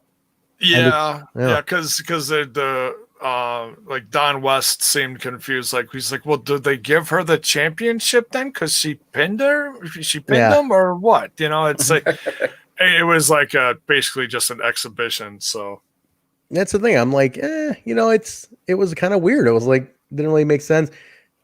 To this day, a woman has not had the X title. Looking back in retrospect, I wish we would have let the extent of it be for Tessa, let the extent be the X and not the heavyweight. Looking back, if we were going to do it, it would have been nice if it was just EX stuff. It's like, all right, cool. But yeah, no limits. Yeah, no limits. I think Trinity should have had it. I think you could have had a great story where they helped her win it because their ulterior motive was that they're going to get it off for easy, I had a buddy, Terrence Sullivan, on my show last night, and he was throwing out a bunch of different concepts that Impact could do in the future. And he brought up Taya going after the X-Division Championship, saying like Taya versus Rohit. And I was like, wow, that's really different. Actually, would be cool. That's really interesting. Taya can do anything. I swear, loca. Oh, I'm in full. So as far as she can do anything, hell yeah! Because La güera loca. There you go. That was my introduction to her 5 years ago in second season. Excuse me, second season of Lucha Underground, and her first match was a cage match against Brian Cage, and he threw her from the top of the cage through a pile of tables. So, yeah. That earned my respect and fandom right there. I was like, damn. Yeah, I can see Jordan Grace going after the X title. Yeah, she. It's funny. Taya's shoot name is Kira, and I think she put out a birthday wish to Kira. And she's like, happy birthday from Kira, not Kira. You know what, Kira. Trent? I think it's official. I got to get with Kyle, and we got to do a bite of that. Will be like Tessa's legacy. In the company will be a TNI bite of her saying Kiera. I think the one place you can get it from is Atlanta. I want to say, wouldn't she fight in Atlanta? I think it's there somewhere in Atlanta. Or build to that something. Yeah. Kiera. And then you get Deanna with Jordan. Like she has the same kind of crying tone, and I'm like, what's with that shaky tone? What is it? Not everybody can be Taya, guys. Not everybody can be Taya on the microphone, right? She vies for the top spot on the mic. She does. Rich Swan, Taya. They're good at what they do, man. Our knockouts are great. Our knockouts are just amazing athletes and great performers. Great match. I love this match. If you guys haven't seen number 42, watch Kash and Trinity, and then go let it be known that this was a match you enjoyed because it was fucking awesome. It was bonkers. Yeah. Goldie's in the back with a new church arguing behind them, behind closed doors. This is where you saw the Russo spot, Jay, which I missed. Yeah. You look over as soon as Slash leaves the locker room past Goldie and they stop, yelling in her face, in her ear, whatever. And and Father James Mitchell is standing in the doorway next to Goldie. All of a sudden, over his shoulder appears Russo real quick and then ducks out of the shot. That's so funny. I'm looking at the picture. Adam actually sent me a screenshot of it, and I just looked at it right now. But how crazy, man. Yeah, it's funny. It's if you blink, you miss it. But, yeah. So, yeah. Slash kind of charges past them. Looks like he's going somewhere. He's got something in his hand. Shark Boy is announced for a match. He's coming out and doesn't even get to get Poor Shark Boy. Slash comes out, reverse DDTs him. More clam juice for him. He gets in the ring and holds a knife up to JB's throat. And he's like, he threatens Just Incredible. He's like, I want Just Incredible. And then Justin attacks him from behind. And then they have an impromptu match. It ends up going out. It's very short, though. It goes outside. They brawl. Team X-Treme starts coming out one by one. Sandman comes in with a flaming fucking kendo stick on fire. He's like, ah! Oh, yeah. He's just screaming the hair off his head. Ah! He's running in circles. Just waving it everywhere. It's nuts. New like, church. Oh, my God. New church runs in. They're brawling. Sandman, then he gets taken. I was fucking insane. This brawl, like what the hell? I wrote complete chaos, complete fucking chaos. Yeah. Just seeing Sandman just bro, yow. Oh man, hilarious spot though. Watts comes out with a straitjacket, calls out Raven, but Julio De Niro comes out and he's twitching. He's like just like he is twitching. I'm like, why you're a tweaker? Like, what's with the gathering? You're I mean, Mickey's fine or Alexis is fine. Why are you like clearly on meth right now? he's very twitchy, and I'm like, was that your idea when they said you're in the gathering? You're just gonna be twitchy, or what's the story? 17 years ahead of our Twitch viewers. Yeah, no shit. Julio De Niro created Twitch. I guess he was kind of going for what the old flock, you know, with Sick Boy and Kidman always scratching like a heroin addict. He was twitching. Well, we've heard some of those promos from Raven talking about being pretty just throwing it out there. True. And Guillermo was saying in the chat earlier that they were keeping it 100, that Jarrett was pissed at him around this time because he was into drugs and not, you know, kind of they were clashing a lot during all this. So. Interesting. That was in the promo that came out tonight. It did. It came out a couple of times already. Or it was in a flashback segment. It was either aired tonight or was a flat day because they repeated a lot of stuff. Yeah, there was a lot of flashbacks. Yeah. He's like, you were off in rehab somewhere getting high. you were. When I was defending the title, you were somewhere detoxing. That's what it was. That's what it was. He's like, oh, you're one of the cronies, aren't you? Shouldn't it be? What do you call him? The Chickinator? The Chickinator. This just went. I mean, borderline stupid at this point. Like I said, at this point, he's sitting there making fun of Julio De Niro in the ring. The crowd is legit crickets. Dead. No one's cheering. No one's booing. They're just looking at this confused. They're like, what am I supposed to do here? Because we don't like Watts and we don't like the gathering. I keep wanting to say the flock. We don't like the gathering. We don't like Watts. So, I guess we just wait for. Yeah, there was a random group that was chanting Eric.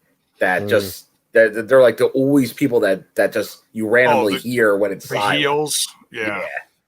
They're like Eric. Yeah, that was that heel section.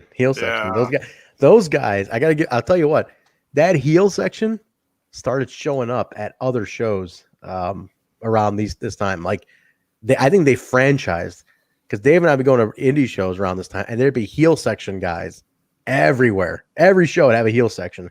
I did love though, if you guys caught this, the heel section had a bunch of signs. One said SmackDown sucks, and the other one said SmackDown spoilers, and it's like Benoit beat Nunzio, and like they were putting up fucking spoilers, which I thought was talk about heels. That was great. Just like WCW back in the day. Yeah. He's like, go find me, Raven, but then Julio attacks Watts. Watts controls it, gives him that choke slam kind of finish he has. Alexis comes out, nut shot. Then Jeff Jarrett comes out. Superman beats up the entire gathering. Just takes them all out. Of course he does. Power bombs Alexis through a table at this point. She took a fucking power bomb through a table again from Jarrett. DDT's her. I mean, it was... He beat the fuck out of her this episode. No question about it. But unreal. She was on fire. I mean, she had no quit. So I give her a lot of credit. I mean, she just kept going. She was like the Energizer Bunny. Guillermo, I wonder if they're talking about next week is the actual match. And maybe they're talking about this show and then the one next week where they kind of like had the match, which is I assume why we didn't get the result we wanted. So I got to listen to that episode of Keeping It 100 now. I'm curious. So then he heads outside to look for Raven. Now it's time for the next match. Conan comes out to that fucking music, Bill. That goddamn classic. That classic. Oh, we got a Latino guy on the show. Give him that fucking Santana ripoff song. Yeah. That smooth Rob Thomas Santana rip Muzak version. It's like, and I was like that. I'm like every luchador, every fucking luchador. Yeah, every luchador come on the show gets that music. I'm like, the fuck? The SATs had it. I was just gonna say the SATs had it. And it's like Latin fusion. It's like the fuck. That must be like public domain music. Oh, it had to be, man. That might be like on our TNI music list. That's going to be our new stuff going in and out. We gotta get it. Oh, this fucker. Wait a minute. Wait a minute. Oh no. Not on the throwback. Not on the throwback. All right, let him in. Bring him in. Let him in. Send it to me. Oh my God. Oh, guys, good to see you. I'm fresh out of work, setting up here just for you, just for your throwback show. It's the hit and run throwback. Yeah, I made it. I'll tell you something, Kyle. I'll tell you something. You're looking pretty sexy with the hair slicked back. I noticed that last night. You look younger. You look a little younger. Oh, very nice. Very nice. Yeah. Now, I'm saying something nice to you because I know you're about to start attacking me. I don't really think that. You look just as weird and old. Take it easy. Listen, it's funny. There's 20 segments on this show. I made it to 18 without you, and I like, fuck. I almost got. We almost got it. We almost had a clean sweep today. Right at the finish line. No scumbag. Get it in. Get it through. Get it done right. No. I'll see the rating. I'll see if the ratings go. If the rumors are true, the ratings will go up. Over the next few minutes. Show's over. I have to be at the top of the show for that. I just come destroy the place when I come up at the end like this. But I get off work and I see my buddies are podcasting. I'd like to come in and say hello. And this is the warm welcoming I get. Forget them. Forget these two over here. Bill, where were you last night? I was sleeping. Too tired again. I'm tired of that excuse, Bill. You're always too tired. Well, you told me. You used to be rowdy. You used to be all night long. Oh, I am rowdy. But you said you were going to let me know listen to for anything sure. I say. Trent, why didn't you tell him not to listen to anything I say? And just shake your head and stuff? Because you were going to give me a heads up at 11 that you were going to do it. And 12 came by, so I gave up. This kid's middle name is inconsistency. All right. There's nothing consistent about Kalon at all. Nothing consistent. You cannot count on anything. No. This guy says. You know what I'm saying? Anything I say, just take it with a grain of salt or a tablespoon of salt, possibly. Kalon and your buddy Kyle. Shout out to Trevor Wallace, by the way. Hey, don't come on throwback. Don't come on throwback if I put over Trevor. Nobody knows who fuck Trevor Wallace is. What's on your hand? Did you break your hand? Oh, that's your carpal tunnel protector, right? I got a little carpal tunnel going on here, guys. All that podcasting, all that texting, punching the walls. It's because of me. I did that. all that carrot waxing. I don't know who knows what's going on here. That too. How was the show though? How was it's NWA-TNA number 42?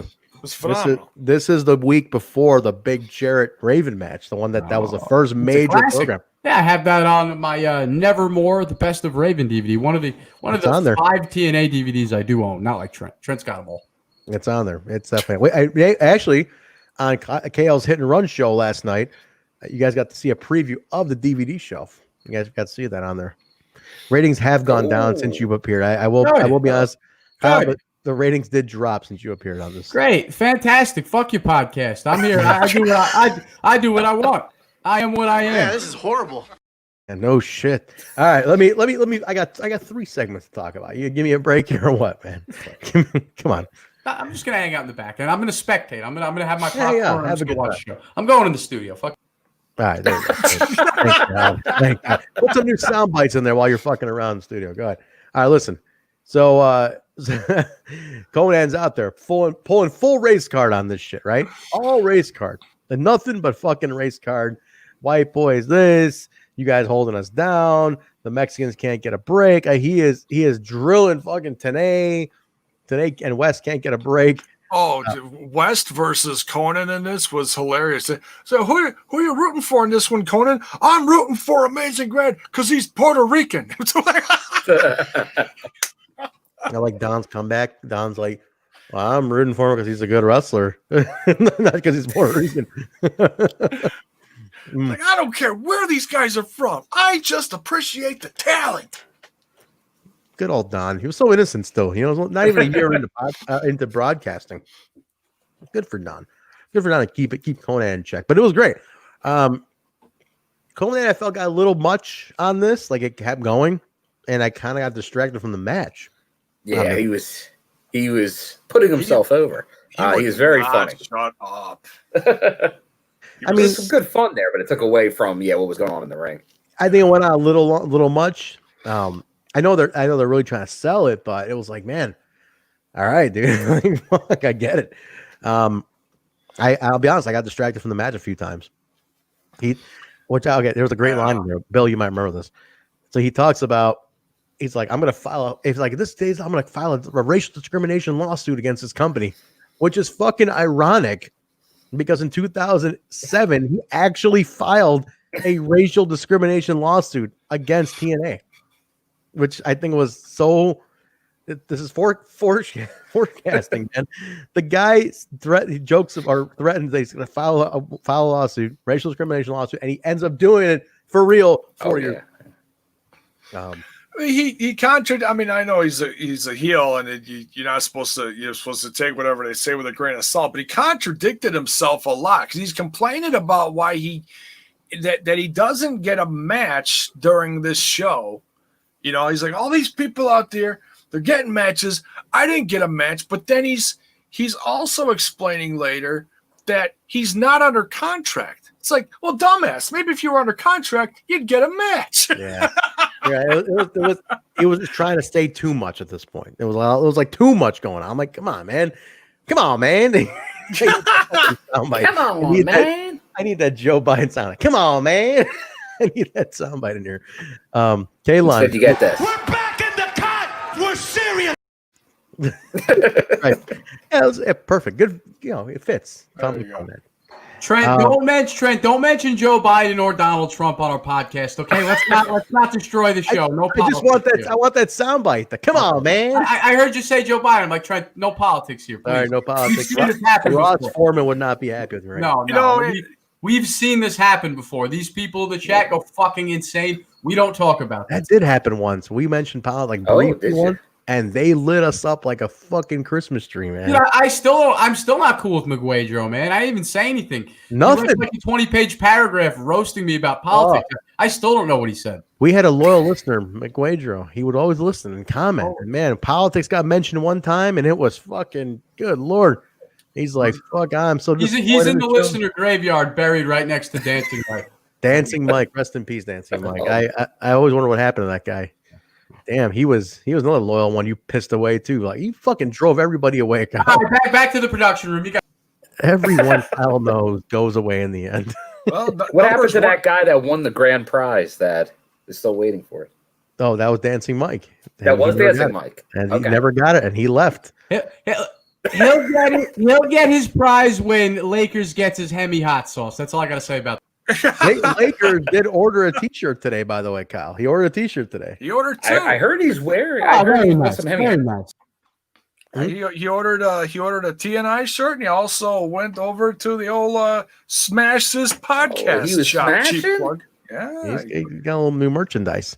Hakeem, this was like over I want to say year and a half ago. Early me and Kalon days only. I was going to say this must be before me. I don't remember. But then again, I don't remember what the hell I had for breakfast. You Americans.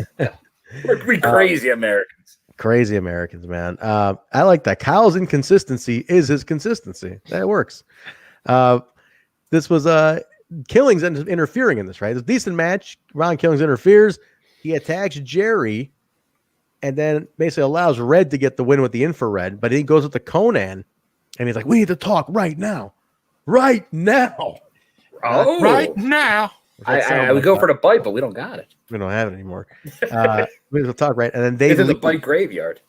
Yes, it is. We need a bike graveyard. They leave, and then Red wins the infrared. So great, and then they have a little respect afterwards.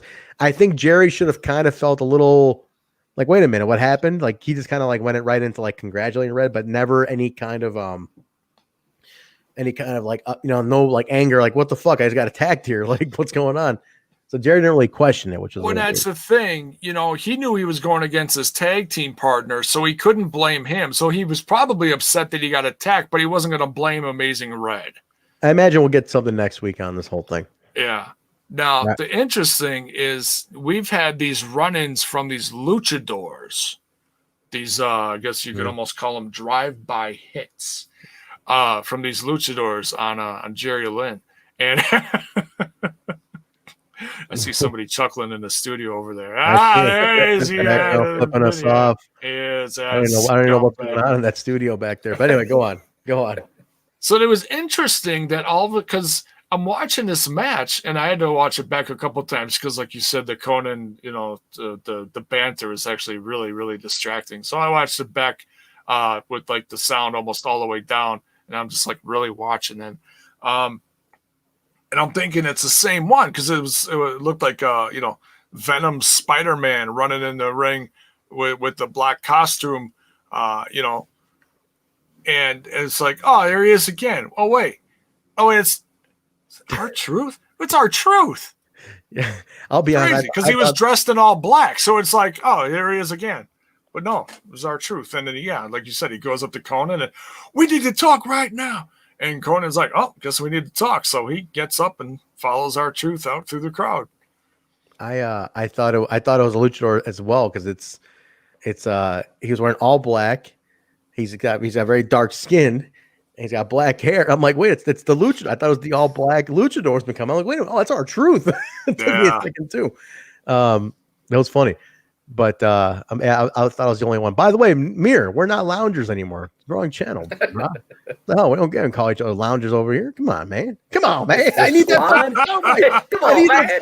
Come on, man. Give me that soundbite, Kalon. Shit. I do say that a lot. Goldie's with Watts, and he's hunting Raven. And he's like, I'm going to go find him. Don't worry, I'm going to go find Raven. Goes up to the Raven. We're fuzz this, right? Yes, he's hunting Wavens, and like Raven's waiting for him in the dark room, beats the fucking piss out of him in the room. Does he put no? This is later on. Okay, wait. I don't think he puts straight jacket on him. We get a video recap. This is like a 4-minute video recap, right? It's a long one, yeah. For a second, I thought this was ending the show. I thought so too. It's the final push, though. It's the final push to the big show next week, and so it's like a 4-minute recap, the whole feud, beginning to end. You're getting the whole thing. And Jeff Jarrett is hunting Raven. They finally meet up and they brawl. Like, it's on, man. Shit is just fucking on. He's beating the fuck out of Raven. He puts Raven in the straitjacket, attacks him with the chair. They look like some shoot shots, though, man. Like, I'm starting to believe what Guillermo's telling me here now. If they were really pissed at each other at the time, there was some shots going on. I think he hit at one point. He decked Raven with the chair so, like the top part of the chair just fucking nailed him in the face. I'm like, damn, he didn't push that at all. He pulled that at all. It would look brutal. Yeah, it looked pretty brutal. Lights. This was great. So Raven's straight jacket up. Jarrett's holding court, chair above him, and then the lights go out. Another lights out moment, Bill. Now I should have known this was ECW guys, but lights come back on and Team X-Treme is right behind, which I thought was a fucking cool visual. Yeah. The camera's back here. You're behind Raven.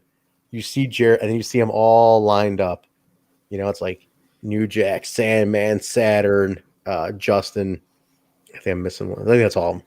And they're just right there. And then Jarrett turns around, and they just fucking beat his ass. And Raven gets him the DDT, puts him into the straitjacket. I love this, though. He puts Jarrett in the straitjacket, Jay, and then puts him upside down on the rope. Oh, Jarrett, yeah. And then he starts beating the fuck out of him.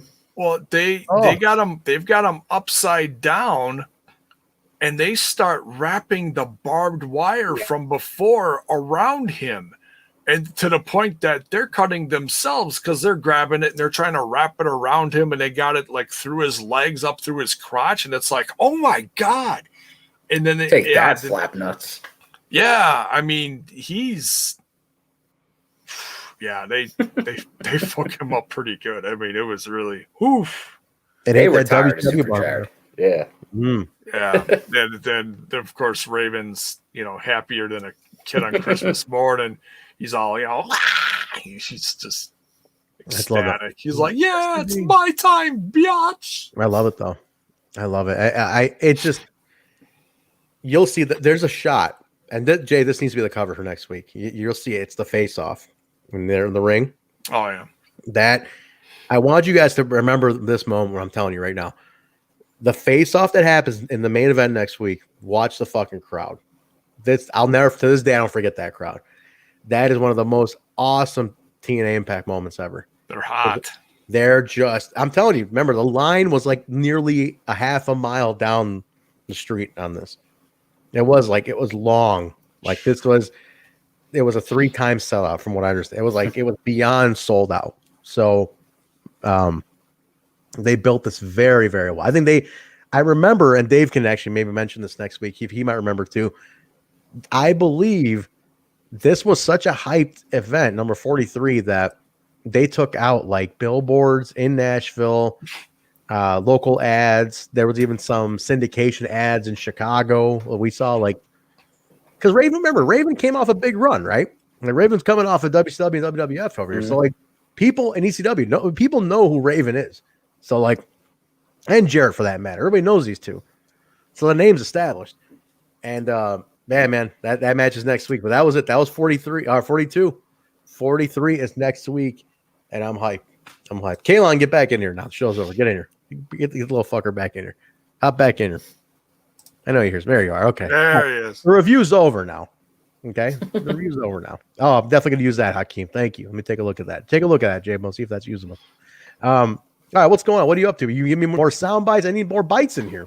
Retire some of the old ones, man. What, Trent? Come on, man. I put like 6 in there in the past 48 hours. That's a record. I've gone months without making any. If anything, I'm making progress the past couple days. So son of a bitch. Yeah, see, that one's gonna. That's stick. a good one. That one's gonna stick. They do like the son of a bitch one. All right, very nice. Oh, very nice. We got to retire a few though. Pathetic. That is one of my favorite ones right now too. I do like that one a lot. Actually, I don't know what we'd retire. There's some good ones in here. I don't know if I'd take any out. I like them all. It's like we gotta get rid of some. Maybe save them in a file somewhere. We can cut them straight out of the podcast. Put them away for a bit. Put them in the bed. Just don't put them in the graveyard. Not the graveyard. Never to be heard from again. Not the graveyard. Right now. Bill misses right now. Bill loves that right now. He likes the I do love it right now. Trent, not Trent. J-Bone deleted it. You get mad at J-Bone. It's J-Bone. But guys, in protecting the show, by the way, J-Bone did it. Not to delete things, but to save things. The final deletion of. That's gonna happen someday. One day, all this is just gonna, and it's gonna be my fault. And I'm gonna go in that group chat. It's gonna be like walking into the principal's office.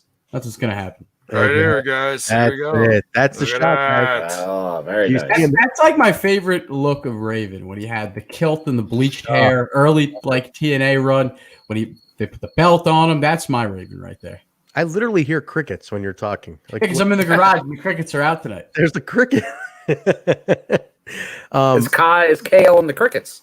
That shot. ALN the Cricket on 102.5 Impact Radio. Jay, can you put that shot up one more time? I want to just point one thing out. I want people to pay attention. I just literally got rid of the tab. Oh my god, this guy's got itchy that trigger finger, man. This guy's just ready to just. Well, he's the shots fired guy.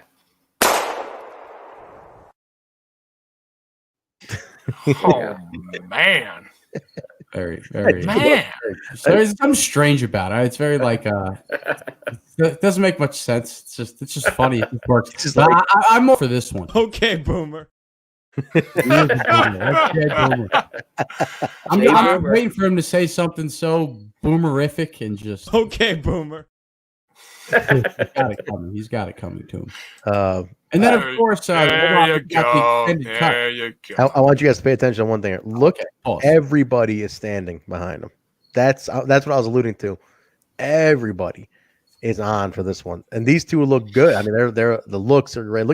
Jarrett looks fucking jacked for this match. I mean, this is one of my favorite moments in Impact. He's shiny. He's very shiny. That's the baby. Kyle, you're a baby all yourself up and flex. Oh, hey. I told you I was in the Boy Scouts, Trent. I told you. You're fan shit there, dude. I know. We gotta save some of this for the Patreon. We gotta make a couple of ducats. Conan. Yeah, Jay, you're giving away the nudes. You're giving away the death stories, the murders. Keep that for the Patreon, please. Yeah, I mean, Jay almost gave it all away yesterday. I don't send dick pics. What the? That's enough. Cut his mic. All right, let's start wrapping this one up. All right, let's get our plugs here, guys. That's episode 42. Total blast. Thank you. It was a big viewership live in here today. So I love that the throwback is growing more and more live every week. We had a nice peek out during the show. So thank you guys for hanging out with us on Thursday. Throwback Thursday for 42. No, 43 is next week. Go watch on Impact Plus. $8 a month, 30-day free trial. Dave will be in here next week to hang. We'll talk about it. And I guess get to meet him. Dave?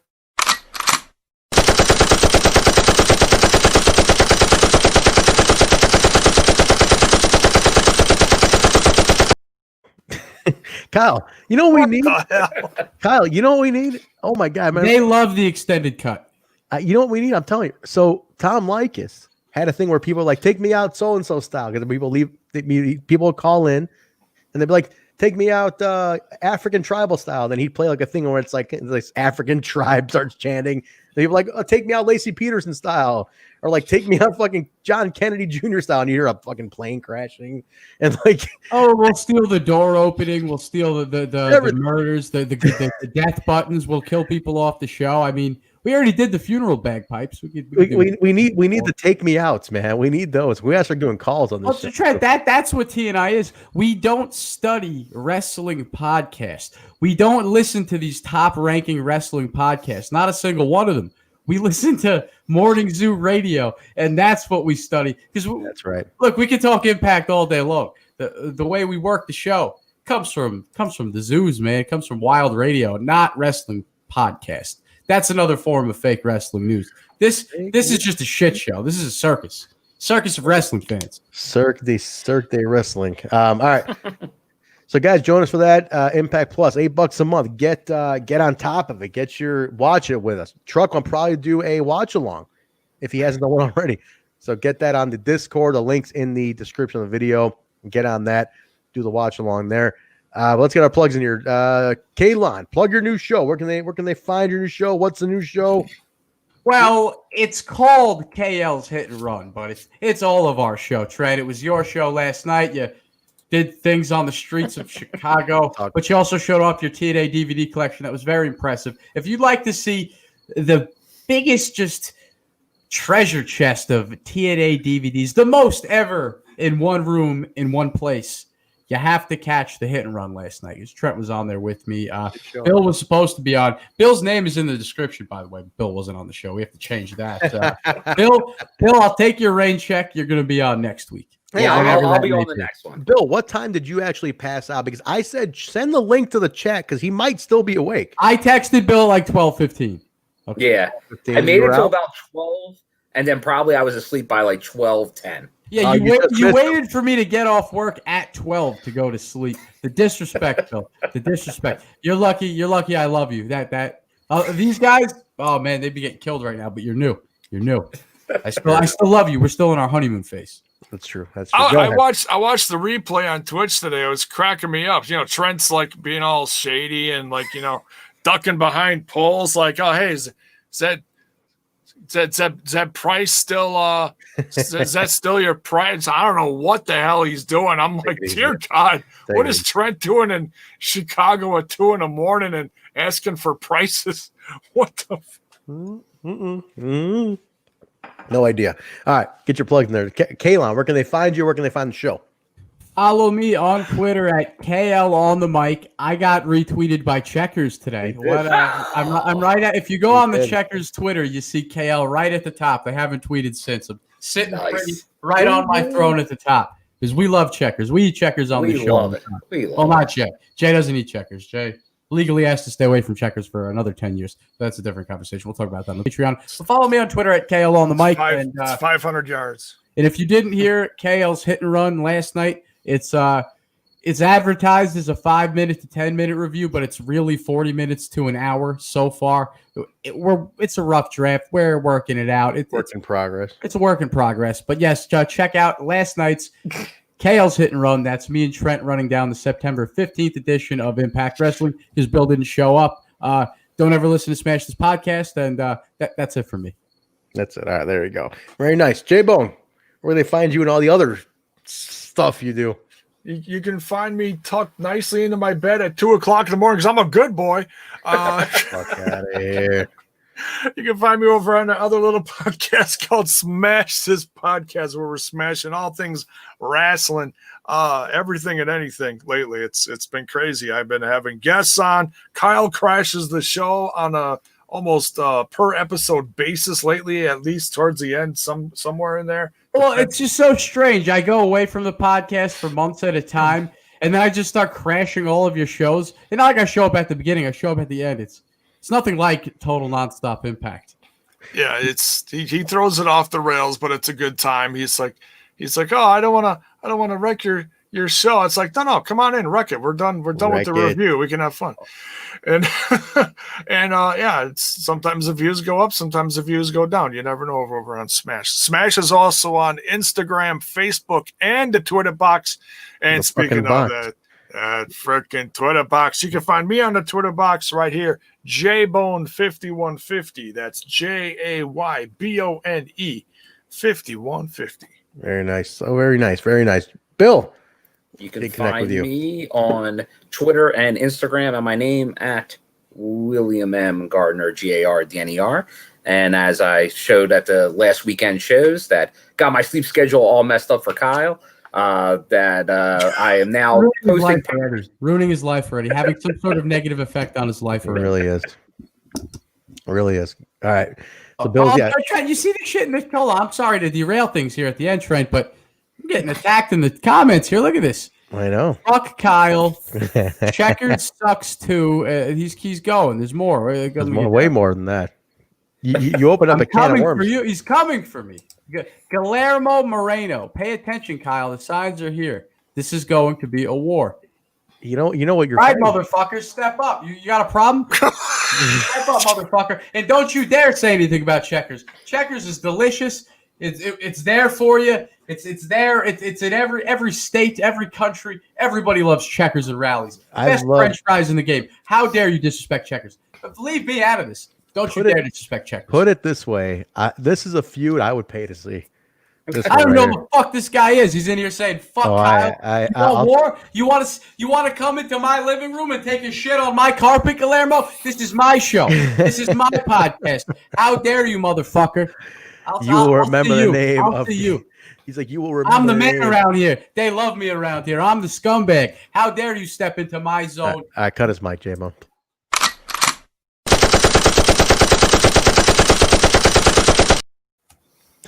All right, let me get my plugs in your asshole.